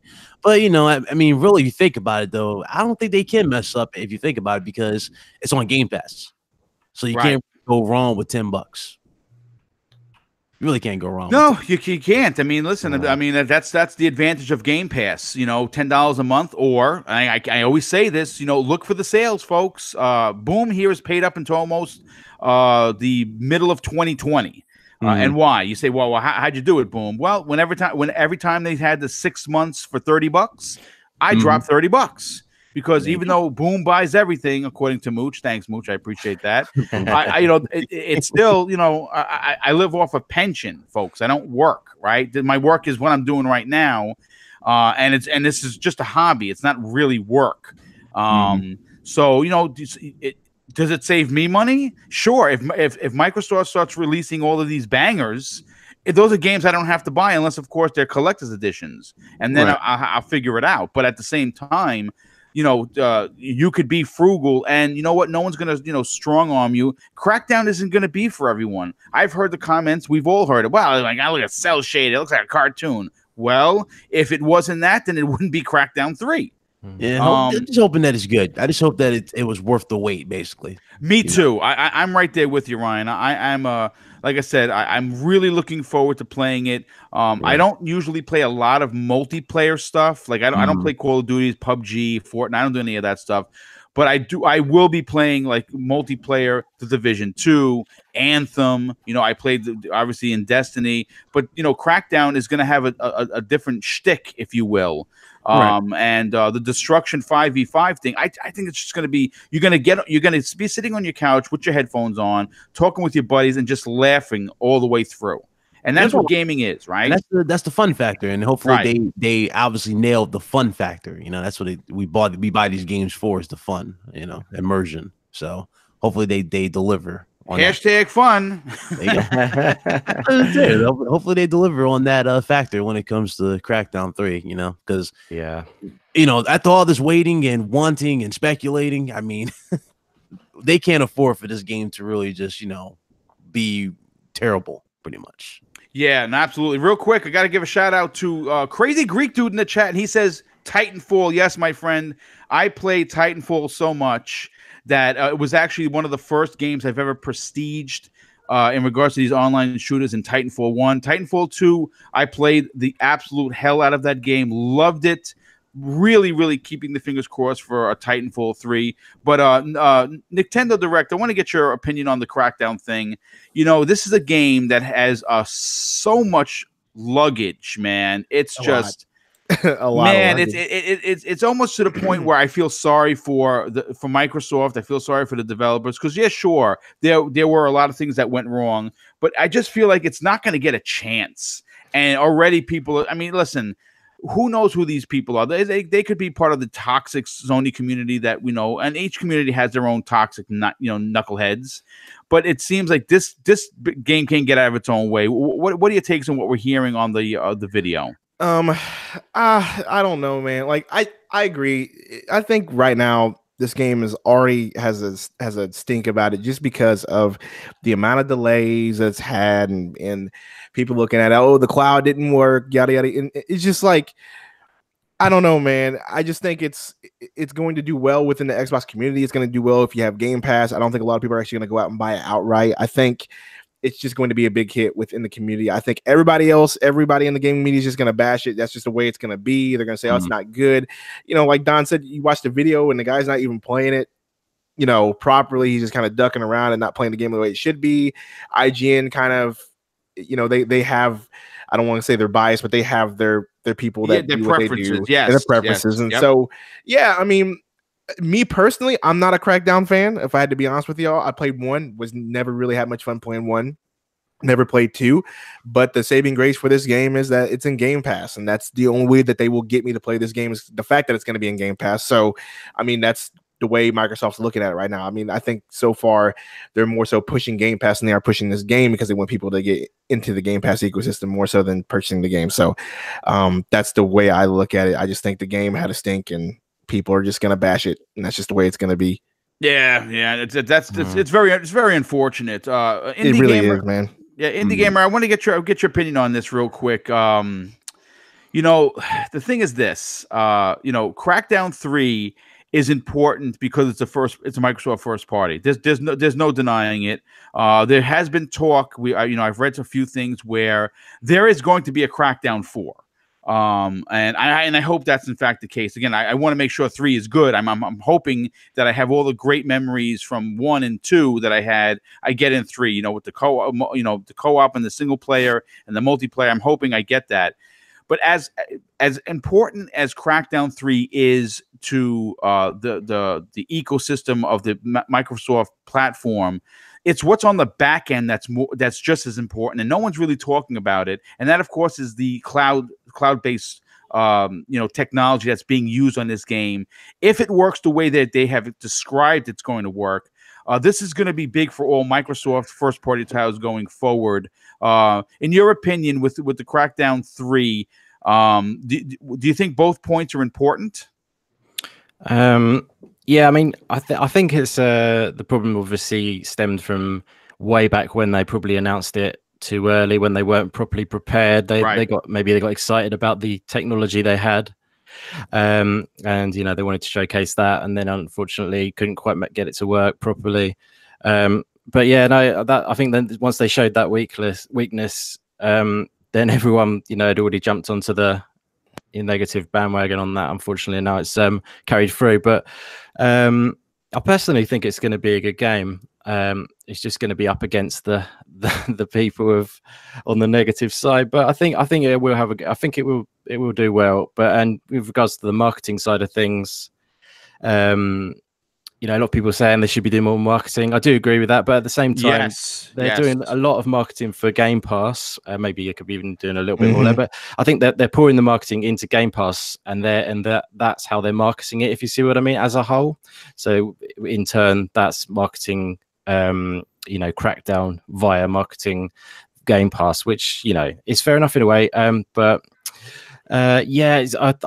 And I've seen a lot of people commenting on the look of it in the chat at the moment. I personally love a bit of cell shading and stylistic graphics myself. I think it doesn't always have to be photorealistic. I agree. Yes, it's all about different art styles and stuff like that. I love a bit of that. So it's a shame when you see about people sort of dissing it for. It's just funny because people are going to say, "Oh, I don't like the graphics for Crackdown." The cell shading are the same people who say, "Where's Borderlands 3?" Exactly. Great point, Nick. That's a great point. Yeah, you're absolutely correct. They removed the cell shading. It doesn't have the black outline. They don't use actual cell shading anymore. It's just stylized. It's just stylized graphics. Yeah, I agree. Yes. Yeah. I mean, and Don, you would know because you obviously are working on a game and you understand the ins and outs of the technology. It's not cell shading. It used to be, but it's not anymore. If you look at all the gameplay, it's definitely not cell shading. Well, I watched the video while everyone was talking, and I listen. The agent is extremely underpowered. I mean, when you're not jumping from rooftop to rooftop like the Incredible Hulk, but will you eventually? Yes, you will. So if you don't have the patience for it, then maybe that game is not for you. I hear you. Again, I say this all the time, and sorry if I sound like a broken record. Not every game is for every gamer. That's a reality. I'm surprised people are not talking about Dying Light 2. Yeah, I think that's a way off still. I think they put that back to not to release this year. I think that might be kind of shit. Oh, okay, yeah. That game looks. That's going to be another one. Dying Light 1 was a masterpiece. The improvements to the parkour element, I love it. Looks great. Yeah. That's another one that's we'll be talking about in a future episode for sure. Clowns, I want to get your last opinion on this, my brother. Obviously, when I think of the hate that this game is getting, I think back to Sea of Thieves, man. And when I think of Sea of Thieves, I think of you. You're a pirate legend. You've had a lot to talk about the game. Do you think that this is a title that will eventually have the success that Sea of Thieves is currently seeing right now? Like the resurgence of that game, it's a year old. Obviously, it's being played on Twitch. This is a good streaming game, especially the 5v5. I can see this becoming a big thing. Maybe not out of the gate, but do you think this is has the possibility of having a resurgence with the community once they get their hands on Wrecking Zone? Oh, man, Boom. I don't think so. Okay. I think all the negativity before Crackdown launched, the delays and everything, I think it really hurt the title. A lot of negativity in the media, and people like myself were just down on it after that. And I think, the difference between this and Sea of Thieves is that Crackdown reminds me of kind of like in-your-face explosions, and I think that genre is kind of dying and it has a niche, whereas Sea of Thieves is open exploration and fun with friends. I just don't think Crackdown's going to hit that with the casual market. I mean, it's going to have its niche, it's going to have its hardcore fans, and it will succeed there. But other than that, I don't think it's going to branch off. Well, you know what? I mean, listen, of course, you could be right. You could be right on the money. I hope that's not, in fact, the case, because if it becomes successful, then we will get a Crackdown 4. Obviously, all the DLC that's going to come with it is probably going to be free. They're not going to be any, map packs because, they don't want to put that stink on top of what they already have. So I'm looking forward to it. Real quick, Chief T in the chat with the awesome $5 super chat. Thank you so much. He says, do you think a $20 skin for Anthem is fair, knowing that the $60 price point hasn't moved with inflation and the fact it will get free content? I do. Okay, so you know what? We're gonna, based on what you know. First of all, thank you for the $5, Chief. I really appreciate that. But we're gonna segue into the next topic based on what he had to say. And you know, obviously, BioWare has been very vocal about Anthem. It's one of my most anticipated games. I like Destiny. I like The Division, and I know I'm gonna love Anthem. I was very, very fortunate enough to be asked to be in the alpha. I put a significant amount of time into it. Obviously, I was on the NDA. I could not talk about it, but you mean that the demo's out now. I loved every minute I played of it. I played the, even though with all its troubles, I was able to get in there and play last weekend. But BioWare is teasing something special for the Anthem's finale on Sunday. The question is, what is it going to be now? You know, we all know that after the trouble Anthem had with the VIP demo, which ended BioWare handing out skins and javelins to make up for the downtime, you know, a public demo is going live today, right? As soon as this show ends, I know immediately everyone's going to be racing. Hopefully they got the server thing fixed. Don, let me ask you, dude. You know, as a developer who sees the back end of what it takes to make a game run, how you know, do you think we're going to have any problems today, or do you think that, you know, BioWare understood what was going on and that everyone's just going to be playing it the open demo and just having a blast with it? It's too big of an online game to not to have problems, to be honest with you. Okay. This comes with the territory. And you know, and I've talked about this, and I've had conversations on Next and stuff like that.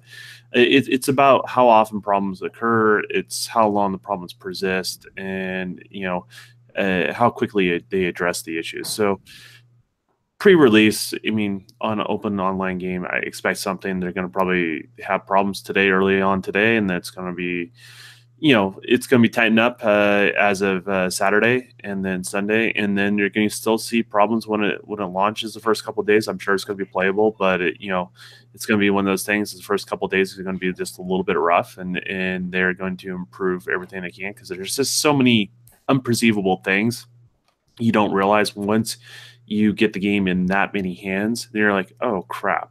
Yeah. So something always happens in regards to that. That's just the world we live in as games come bigger and more complex. So you know, just kind of brace for that. But you know, if you have your concerns, just hold off until you feel like they've earned your dollar. And I mean, I think that's the case with everything. Even with the microtransaction question earlier, is $20 fair? Well, that's for you to decide. Yes. You know? Yeah. You know, and some people are going to go with it and some people are not. And, you know, and so it's like very much an individual question as far as that stuff goes. So. Okay, well, listen, real quick before I get to Ryan, Andrew Schultz with an additional $5 super chat, dude. Thank you so much. He says, please address EA getting the courtroom smackdown and the hopeful demise of the loot box system as we've seen happen with Star Wars Battlefront. Listen, here's the thing. You know, I'm gonna say this. I don't dig loot boxes. I don't get involved with those. But I am gonna say this publicly. I've already spoke about it, but I'm gonna say it again live on the air. I have on Twitter numerous times reached out to both EA and BioWare asking, pleading that we get a Titanfall skin for the javelins. And if they're going to, first of all, I don't think they're going to take the Fortnite route and charge $20 per skin. I think that would be suicide for that particular game. $20 skin, again, like Don just said, it's really up to the player. I'm hoping that, you know, it's what you would expect in a skin, that you'd buy some for some of the other titles, you know, $5 or $3.99 or something like that. Look, I'm going to be honest with you. I'm not rich. And you know, and I'm sure I'm going to get a little hate within, but don't support microtransactions. You're saying something wrong. Well, you know, I'm a big Titanfall fan. I'm a big Mass Effect fan, and they showed off an N7 skin. I don't know if you guys saw it. It was, oh my god! I wanted it immediately. Yeah, a good friend. Kind of the trick to get you, you know. Yes, of course, in there to get you to buy into it. And again, we saw two of them that we know for a fact are $20, right? There was two that they showed off for $20. Now, yeah, $20. And now if again, they're doing this for every single one, I agree. It's suicide. It's ridiculous. Not even Rocket League goes to that extreme. That you're correct. Rocket Absolutely. League, it's only like basically $1 gets you a key, and that one key is all you need to get a random item. You know, Right. if you're gonna go $20 for just something as simple as cosmetics, I mean, you know, that's ridiculous. Isn't it also purely based upon what they provide in the base game, right? So if they provide you a lot of value in the base game and they're doing some of these side things, then who cares? Yeah, that's true. I agree. Well, that's actually going to be the next thing, Ryan. I wanted to ask you. You know, they've already said every piece of DLC, story, and multiplayer are going to be free. Everything. The support of this game is not going to cost. They said buy the $60 game and don't worry about anything else. Play the game and enjoy it. This it's supposed to be a big story. It's going to be what we expect from BioWare. Do you have a problem with them with microtransactions in the game that you don't have to buy? You can play from start to finish, still play, and just unlock the skins in the game. Well, I mean, then we kind of had the same kind of similar conversation with EA with Battlefront 2. You remember that? Yes. Battlefront 2, you didn't have to pay for anything. It was all for free, but they still managed to screw it over. I mean, it is EA. They have a track record. That's the scary part about it. You know, exactly. You basically said it. It's EA. You know, it's the scary part with EA. EA is like it's like the roll of a dice, pretty much. Like everything they do, they just do out of left field. Like you don't even see it coming for the most part.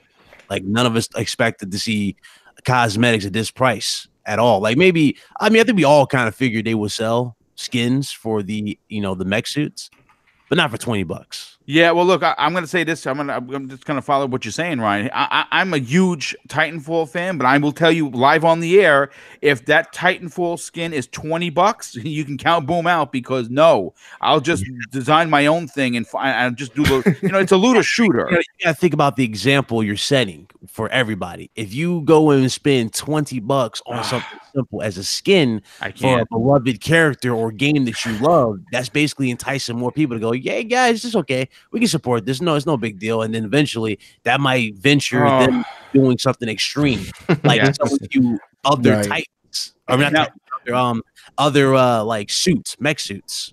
You know what? Great point. You know, Nick, I want to get your opinion on this. And you know, Ryan, you've been amazing today. You're really just making my brain turn. I really appreciate it. Here's the thing. As it stands, Nick, there are 4 javelins. They said we're getting at least 2 more that they talked about for a total of 6. Now here's my question to you. If the wonderful thing about Anthem is, and one of the things that I disliked about Destiny is you picked a class and that was it. You had to be that class, all your levels, you had to be the one character. You can change them, you can dress them any way you want, but that's what you had. Whereas you have the ability to switch between javelins, and no one's talked about this, so this is a Boom exclusive. And I'll kind of come around to everybody on the panel. What if the one skin that you buy for $20 goes across all the javelins? What if? Oh man, you guarantee for $20, right? But, I mean, but here's the crazy part, right? Like, what if it goes across all javelins? I don't know, man. $20 for a skin seems kind of extreme for me, though. I am a Mass Effect fan, and I'm enticed to. Yeah. And I guess that's the whole point of them doing this. Is like, look, everybody who's a Mass Effect fan, you see the N7, you think Shepard, you think of just badass people in general, and you're like, yo, I want that skin, right? You're like, I want it. But for $20. You know, what'd be interesting. I think they did this. Like, they're probably testing the waters because that'd be interesting. Dude. Duty takes note of this and starts doing this. They are definitely like testing the waters with this to see what they can get away with, because it's got me thinking. Right? It's got me like, would I do it? Can I do it? I mean, I have an extra $20 around. I could probably not eat 3 Big Macs this month, you know, to get the skin right. You know what I mean? Like you start to think in your brain, maybe I can do this, but then you're like, yo, but it's still a skin and it's still $20 and it's a bit much, right? And even if it did go across all the javelins, I still don't know, man. I still don't know. I just it's something's uneasy with me about this, right? Even though, like I said, I love it, but something doesn't feel right in my gut about the situation. It's just weird. It's just crazy, man. But you know, once again, it comes down to personal preference, though. If you are okay with it, then you're going to be okay with it. There are other people who won't be okay with it. But for me, this feels like this could be something bigger. There's something lurking, like, oh, they're willing to pay $20 for this skin. Well, let's bring out another big popular thing that we have, and we'll charge $30 for this or whatever. You know, it just seems like they're testing the bars to see what they can do to monetize this game. As always, EA is lurking behind the shadows of every game, figuring out a way to monetize and make more money. And this just seems like one of those things. I'm going to say this. What's interesting about that? Oh, I'm sorry, I mean to cut you. Go ahead, Ryan. Oh, I'm sorry, but what's interesting about that? Okay, $20 for just a base skin, right? No, there's nothing animated behind it. But what if they go into the realm of copying other games and have these animated skins? You know, I look. How much are charge for those? This is, you know, what you're talking about, Ryan, has me thinking that EA is Mr. X, and he's lurking. And I hate it, EA. Stop lurking. Okay? Like EA is responsible for ruining a lot of franchises that I love, and Mass Effect is my all-time favorite franchise. They did the way they did Andromeda. I don't like, even though I thought it was a good game, but the way they did that was dirty. They focused on Anthem. You can tell they're all hands on deck on this game, besides their FIFA and their Madden. Like, this is their game that they think is going to be their big sell that's going to bring them back up. And everybody loves EA again, which we're not. We're not going to love EA again, but they're ruined, dude. They're always going to be the SB of the industry. We all know that. And them and Activision, they're whore masters. End of story.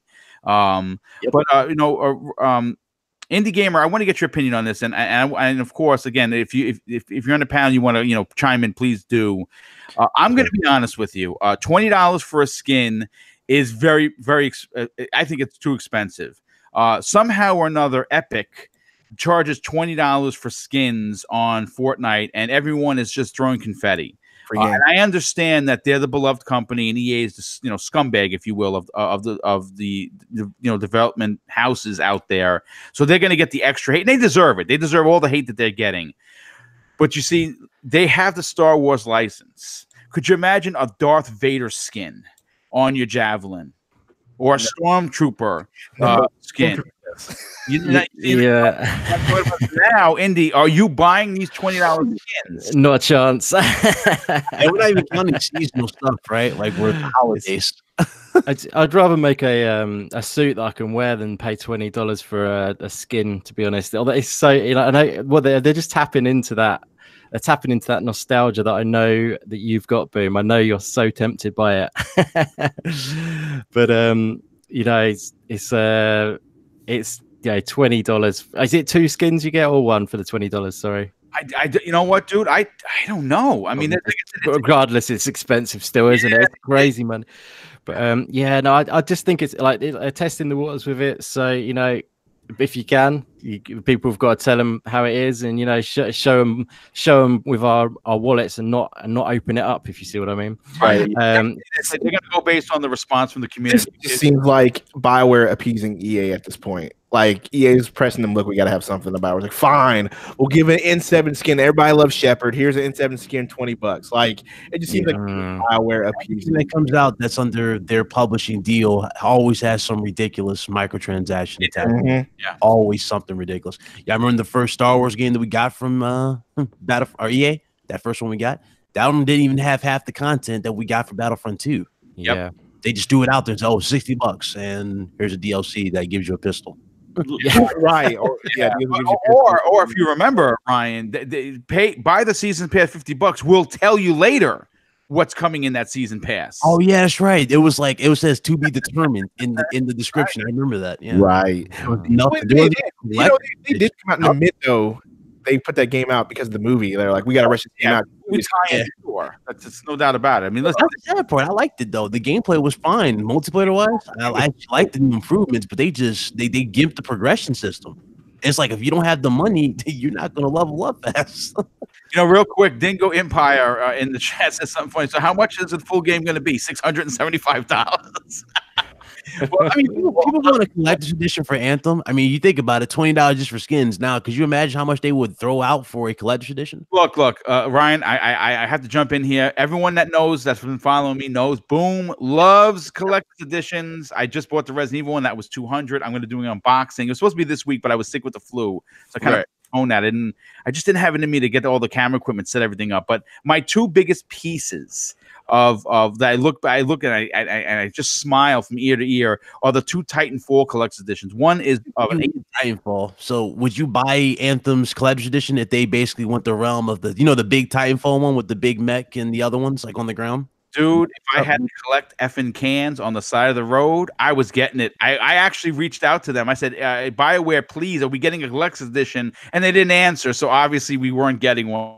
But no, I mean, I just again, I'm a big fan of the game. I've only played it a little bit. I'm looking forward to it.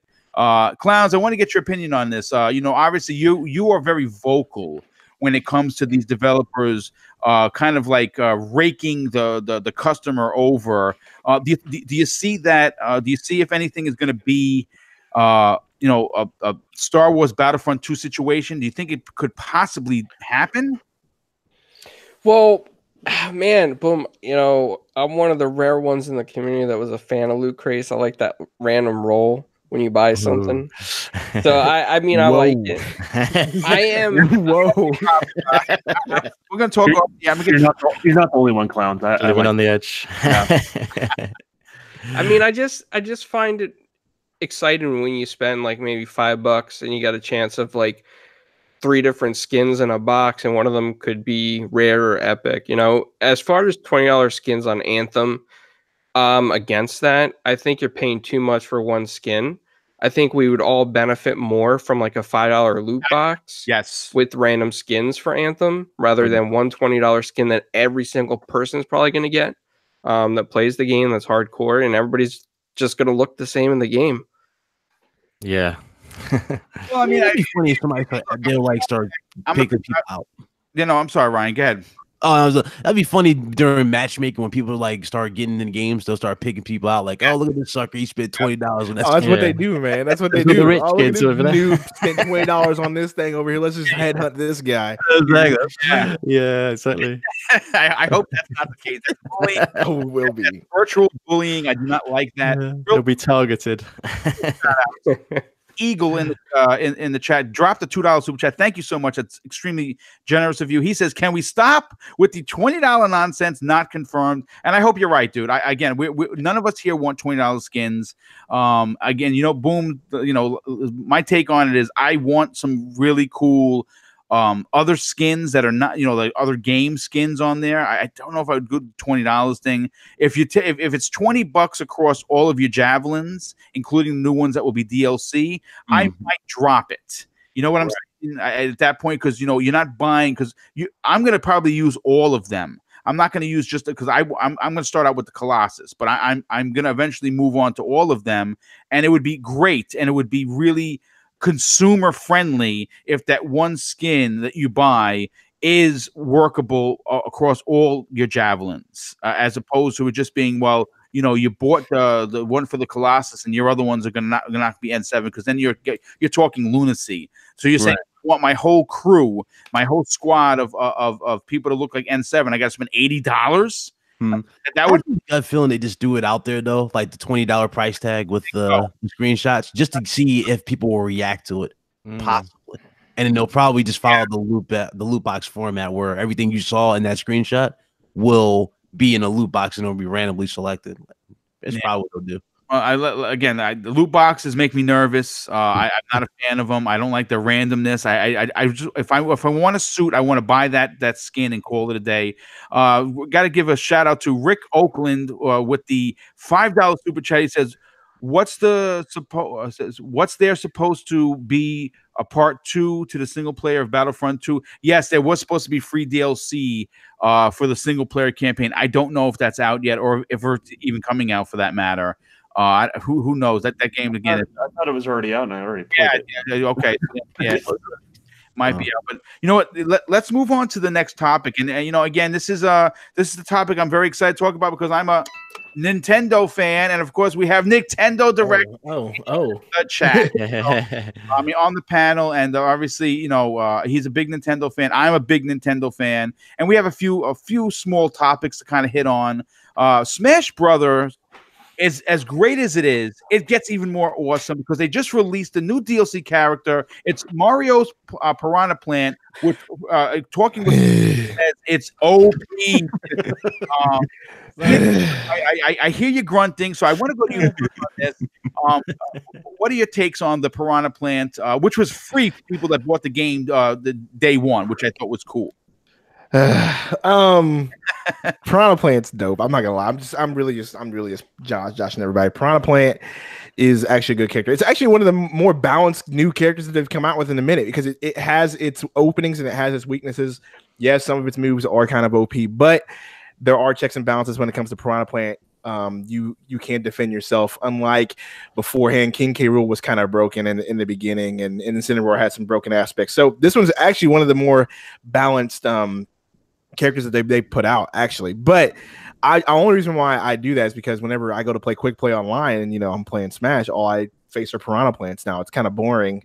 That all you see is Piranha Plants because it's a new character, but it's a good character. It is OP in different aspects, but it has its weaknesses. You can beat a Piranha Plant. It's just you got to pick your spots really at that point. So I'm enjoying it. My kids right now, I don't know if you've heard screaming in the background. That's what they're doing right now. Is they're playing Smash and they're playing Piranha Plant. And they got the Switch in the living room, so they're right now that's all they've been doing is picking Piranha Plant, and they keep asking me, Dad, let's play Smash and let's be Piranha Plant. And I'm like, I don't want to be Piranha Plant. I'm tired of hearing about Piranha Plant at this point, like real talk. So, but Piranha Plant it's good, and it's a fact that they made it free with anybody who purchased the game before the 31st. Right. It's good for y'all. So if you have the game, make sure you don't delete the code because that's what I did. I had an email and deleted my email as spam, and I had to wait 2 extra days to get Piranha Plant. So make sure that you check your email for that as well. Don't have my experience where you have to go through Nintendo's terrible customer service just to get a code and take 3 days.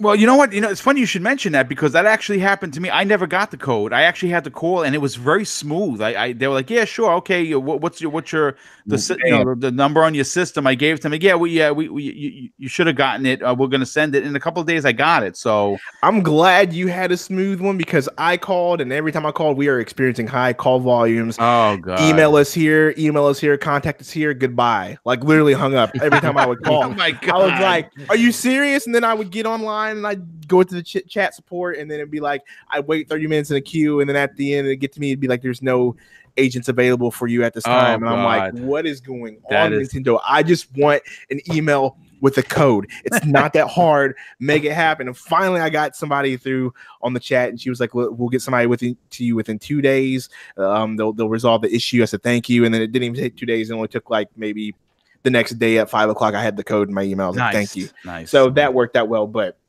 man, I'm glad your experience was smooth because mine was not. That's not good. Don, I want to go to you on this. So I don't know. Do you have a Switch? I grew up as a Nintendo kid, and I just haven't continued with them. To be honest with you, they make good games still. I'm not a huge fan of their hardware. I mean the hardware is a little underpowered for sure, and it's a I don't want to say it's niche because this is selling like hotcakes, but what first of all, I mean, even though you don't have a Switch and you're not playing Smash Brothers, I thought it was important that they were offering a free character, but more importantly, like the DLC pack where we're getting characters that have never before been in the game. Yes. If you had to pick a particular character, who would you like to see come to Smash that hasn't been in there? It hasn't been in there. I mean, the roster is 70+ people, so there's a lot. But yeah, I mean, it's one that's not in their wheelhouse anymore. I would hope that Microsoft would open their doors. I think say it. Banjo-Kazooie. Yes. Was my choice. Yes, dude. I think that'd be a great fit because it would just be such a unique character because you have the bird character and the bear and the combos that you can probably do with that would just be phenomenal, I think. But that being said, I mean, I don't know, like it's weird because Smash has a soft spot in my heart. I mean, I played the original before it came out at E3. The day before E3 opened, actually. So I had access to that. So I have a little bit of a history with Smash Brothers. So I actually do really enjoy it. I'm glad the series has grown and continue to grow, and it's become a main staple. But that being said, I don't know. I've moved away from Nintendo. So. Listen, that's okay. Again, it's some people stay with it, some people move away. That's perfectly fine. Some people leave and come back. Yes, absolutely. Real quick, Butcher Van, one of the community's finest, drops a $10 super chat. Thank you so much. He says Anthem servers are up and working. Xbox, hold my beer. Damn it! I have the show I'm doing. I have to wait. But is Xbox up? Because I just literally tried to sign in and it wouldn't let me sign in. So is Xbox Live up? That's the number. It's not. Daz says it's not. So oh God. Okay. All right. It's all over the place right now. So, but I got to bounce, guys. It's good meeting all of you guys. I definitely hope to hang out with you guys again and all that good stuff. But I got to bounce. So yes, absolutely, Don. I know you had to go a little early. Thank you so much for everything, dude. Appreciate it. All right, later. Take care. Later, brother. Real quick, I have to say thank you to a childhood friend that not only supports the channel, but we still play the Division together. Agent Rayhan says, "Stop saying smooth one. You're killing me." So yes, we'll stop saying smooth one. Thanks. Thanks so much. Indy, Indy, I want to go to you on this. Smash Brothers obviously is a raging success for the Nintendo platform. I'm suck at it. I'm terrible at it. What character would you like to see come to Smash? I'm not really in the loop on Smash at the moment, to be honest with you. What would I like to see? Good question. They've probably got every character you could ever imagine in there as it is anyway, haven't they? yeah, they do pretty much. Now that Joker from Persana's coming. Rumor is Dragon Quest. That's next. Yeah, everyone. Ryu from Ninja Gaiden is supposed to be one of the rumored characters. I would love to see like Conquer or something like that. Dude. Yes, Conquer would be a great one. Yeah, absolutely. That's how I look, man. Like, but I'm with Don. Banjo-Kazooie, I think, would be the perfect character for them to throw in there. I mean, it just seems like it's a match made in heaven for Smash and for Nintendo to put them in there. Just imagine what the stage would look like. The music is iconic, so the soundtrack wouldn't be an issue at all for them to put that theme in there. And it was on the N64, so like they could easily make this happen. And Microsoft has been stated saying we would love to have representation in Smash, and that's the perfect character to do, I think, in my opinion.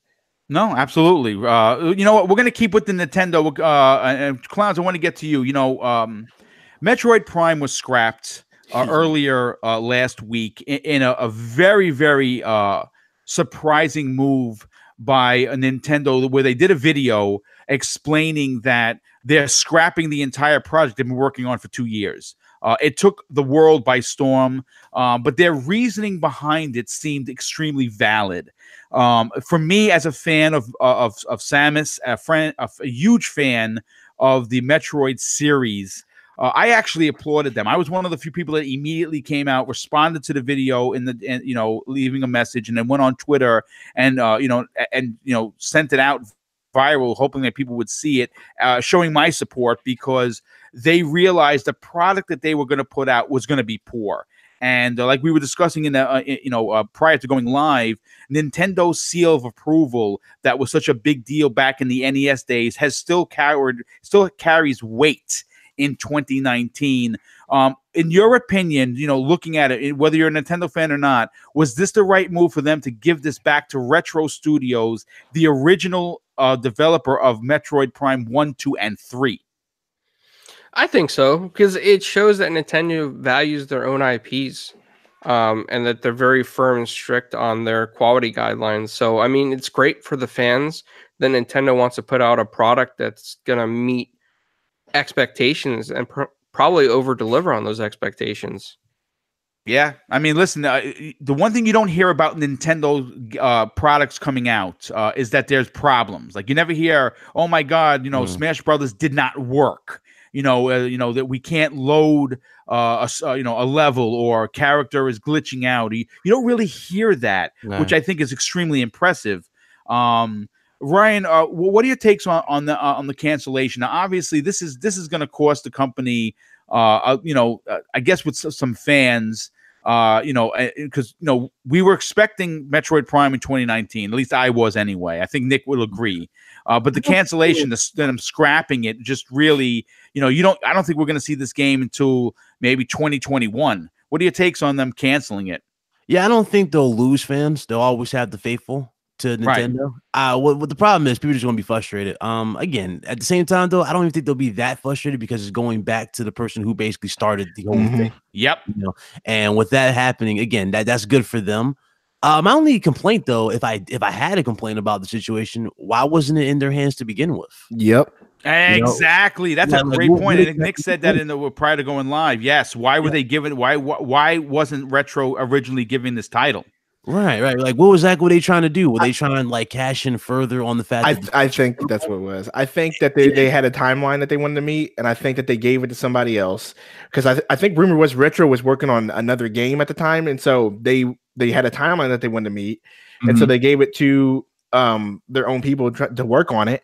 And my question has been not only why wasn't it given the Retro, what did you see in the beginning of development or around that time of development that you felt the need during E3 in 2017 to put up the announcement, you know, even though it was just a emblem, like why did you feel the need to do that? What did they see that they were excited? Okay, we can fight, we can go ahead and light this up and announce it. They probably went off of post-it notes, like they probably told like what they're working on, what it's going to be doing, and then when we finally saw like a demo of the project, they probably was like, okay, you know what, this isn't going to flow with the fans. For one, let's remove this, and Retro, please take the helm of this. So. Yeah, this is crazy part. Whenever I heard, here's the deal. When I first saw the video come up, because I was at work at the time and it popped up and it said development update. And I was like, oh man, this is going to be dope. Yes, we're finally going to see some, we're going to see some gameplay, whatever. And then, you know, he was out there talking and saying, well, you know, and as he started talking and going on and on, I was like, this is not good at all. Yep. And then he came out and said, we're going to delay this. We're scrapping everything. We're giving it to Retro. When he said giving it to Retro, that saved it for me. Honestly, that is the only saving grace. If they would have said, hey, we're delaying it, we're redoing it, and that was it, people would have been mad. But the fact they said Retro's redoing this and they're taking the helm along with our other developers, that was the saving grace. I think if they didn't have said that, like, people would have been like, that's not good, that's not bad. And to those who not only know the story, they know what to do, they know what to expect from the fans, they know the standard. Obviously, they know how to meet the standard. So yeah, exactly. So and so my only question is, because as we said pregame, there was a rumor that they had now teased that there's going to be another game coming this new fiscal year. And so now people are trying to wonder what that is, and people are thinking that that's just going to be, you know, what, you know, is going to replace Metroid Prime. I know that they had already planned on having a big year this year with Animal Crossing, Luigi's Mansion, Town, what else, Pokemon, Yoshi. Like, I know that they already had planned on having a bigger year this year. So I don't think Metroid Prime hurts them this year. You know, because as I say, they have what's coming up. They still have a chance of Bayonetta 3 even coming. Like, I think they'll be fine. Yeah, it's just a big disappointment for Nintendo fans now that they got to wait even longer. We all know that this doesn't take, you know, developing a game can take 3 to 5 to 7 years. Yeah. So like, now we got to wait even longer. Yeah. Will this be a next gen title? Because we already know that they have already stated that they want to switch the last 7 years. If this game takes long enough, will this just end up being the next gen title? You know what I mean? Like, how long is it going to take? That's what's going to kill Metroid Prime fans. The big Metroid fans are upset about this, but they're also happy it's going to Retro. But now we got to wait longer. You know, it's funny because Ryan, you know, this is something I've been banging the drum for, and I think it almost screams that if it doesn't happen, it's going to be a crime against humanity. Right. At this point, the Metroid Prime trilogy should absolutely be ported over to the Switch. I think that's on the to-do list because they pretty much ported every single game so far. I think that's on the list. That should happen. You might see that at Nintendo's Direct or at E3. Yeah, I hope so. They need that basically with this information. They need to port that over just to tie them over to say, yeah, listen, we don't have, you're not gonna have the game that we promised you, but hey, here's some classes that we know you'll love, right? Redone for the Switch, and hopefully that will tie you over. You know, there's one other game that I'd like to throw out there, get the opinion of the panel. You know, obviously, last year they released Metroid Samus Returns on a 3DS, which was a masterpiece. If you haven't played it, it was incredible. But that game just screams Switch. And why? Again, let me just say this, India. I want to get your opinion on this. If you release Metroid Prime Trilogy for the Switch, and you turn around and you back end that with Metroid Samus Returns, a traditional side scroller, which looked amazing, played amazing. It just, like I said, screams, put on the Switch, please. That completely removes the sting away from Metroid Prime 4 being delayed. What are your takes on that? Yeah, I mean, it's definitely a good thing that it's been picked up by another dev for sure. And yeah, it would make a lot of sense to release the other titles on the run up to the release of the new one too. So yeah, I think they've got to do it.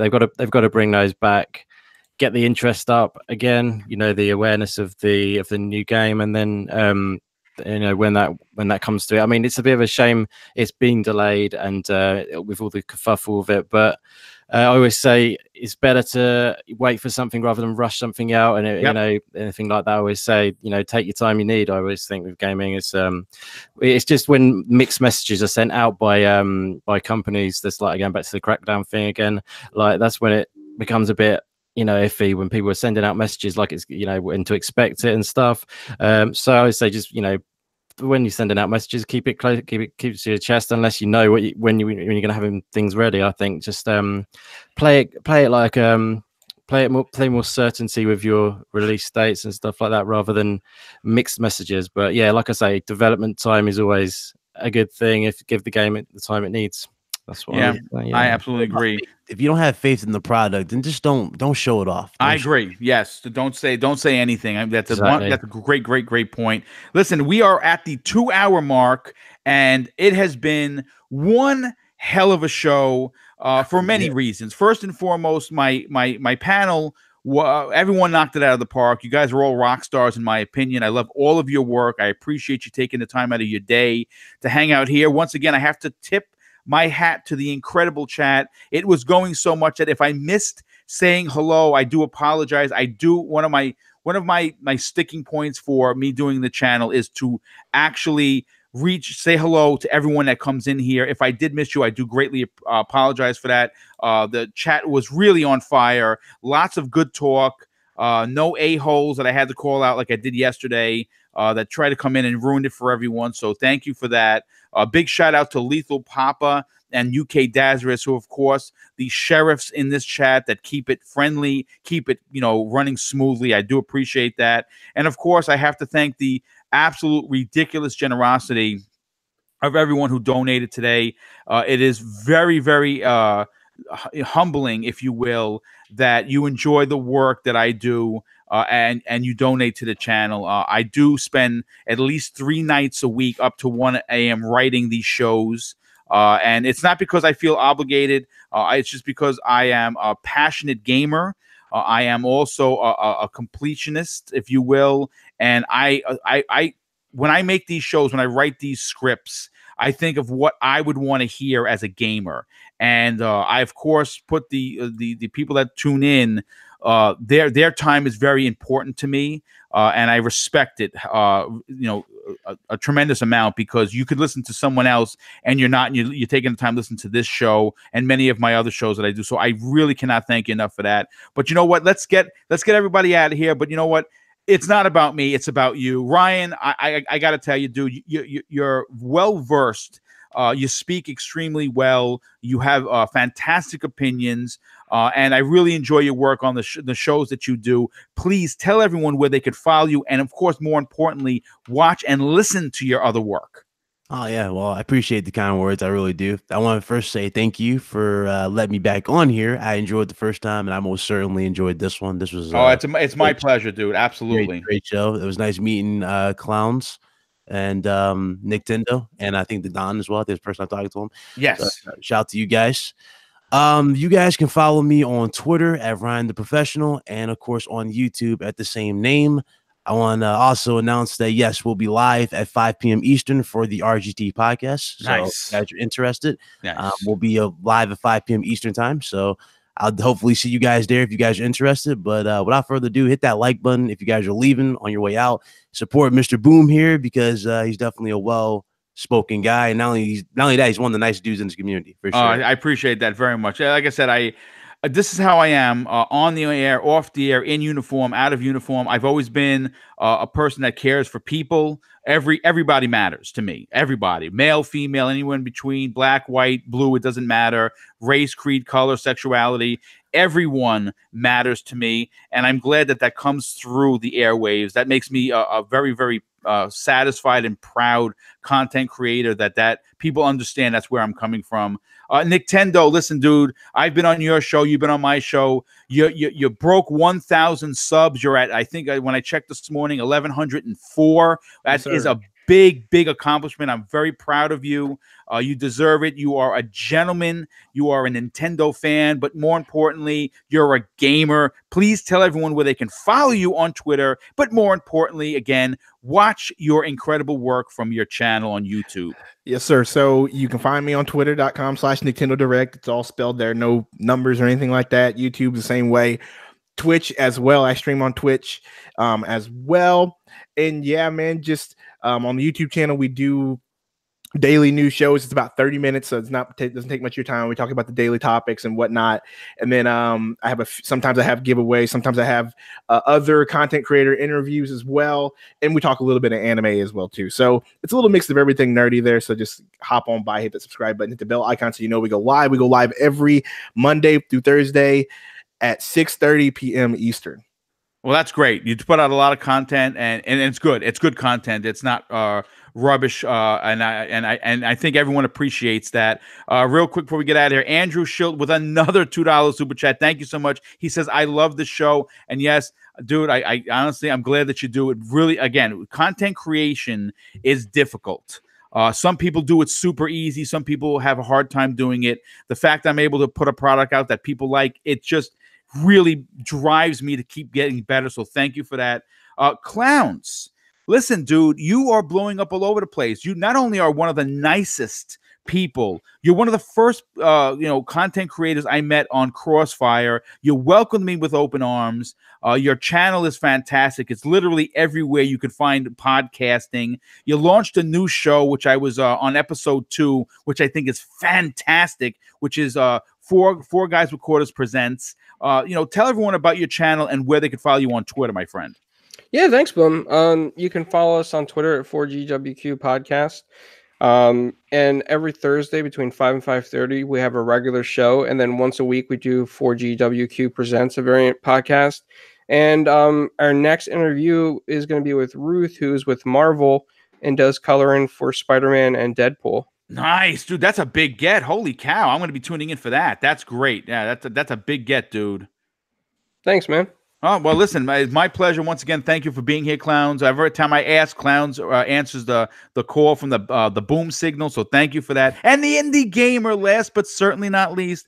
Listen, he needs people's support. His channel is amazing. He puts out good content. He's a gentleman. He's also British, if you didn't know. And I absolutely am so happy to have him on the show and to know him and call him a friend. I think that everyone should sub his channel. He is part of the Dazcast crew, and he's a great addition to that podcast. I think he's an amazing person for this community. Do me a favor, dude. Tell everyone where they can follow you on Twitter. But more importantly, once again, tune into your channel. Thank you, Boom. That is amazing. Honestly, that takes me back. That's really, really wonderful. Thank you very much. No, it's my pleasure, dude. It's genuinely love this show so much. Everyone in the chat today, awesome people. Everyone on the panel inspires me so much. You're all amazing. So I'm just starting out, trying to build up with my channel and everything, learning the ropes and all that stuff. And you guys are all, in my eyes, you're all seasoned pros. So, great inspiration to me. So yeah, not to shed a tear or anything, but yeah, no. So if you want to find me, I'd really appreciate if you'd give me a follow over on Twitter at indie_gamer_01. And on my YouTube channel, like I say, very small at the moment. So any support would be massively appreciated if you wanted to sub over there and hit the bell. I'm going to be trying to up the content now now moving forward. So there's going to be a few new sort of series that I'm going to do, some indie focus as well. So if you're interested in that, but mixing it up as well. So it'll be a bit of everything kind of thing. But yeah, I'd really appreciate if you hop over there and give us a sub, and hopefully we grow together and have some good fun. But yeah, thanks again, Boom, for having me on today. Had a blast. Thank you, buddy. Well, listen, it's been a pleasure and an honor. And once again, the chat, amazing. My panel, amazing. I want to wish everyone a fantastic weekend. I will be live tonight at 7 p.m. on the Crossfire podcast with Mooch and the gang. And, of course, bring earplugs because hashtag who is yelling, it will be Mooch. But listen, have a great day, everyone. Enjoy Anthem. If you see me online, hit me up. I'll join a party. I have a little running around to do before my wife gets home, so I may not be on now. I may be on later on this evening. But once again, thank you for the amazing support. Have a fantastic weekend and be nice to one another. It does make a difference in the community. Take care.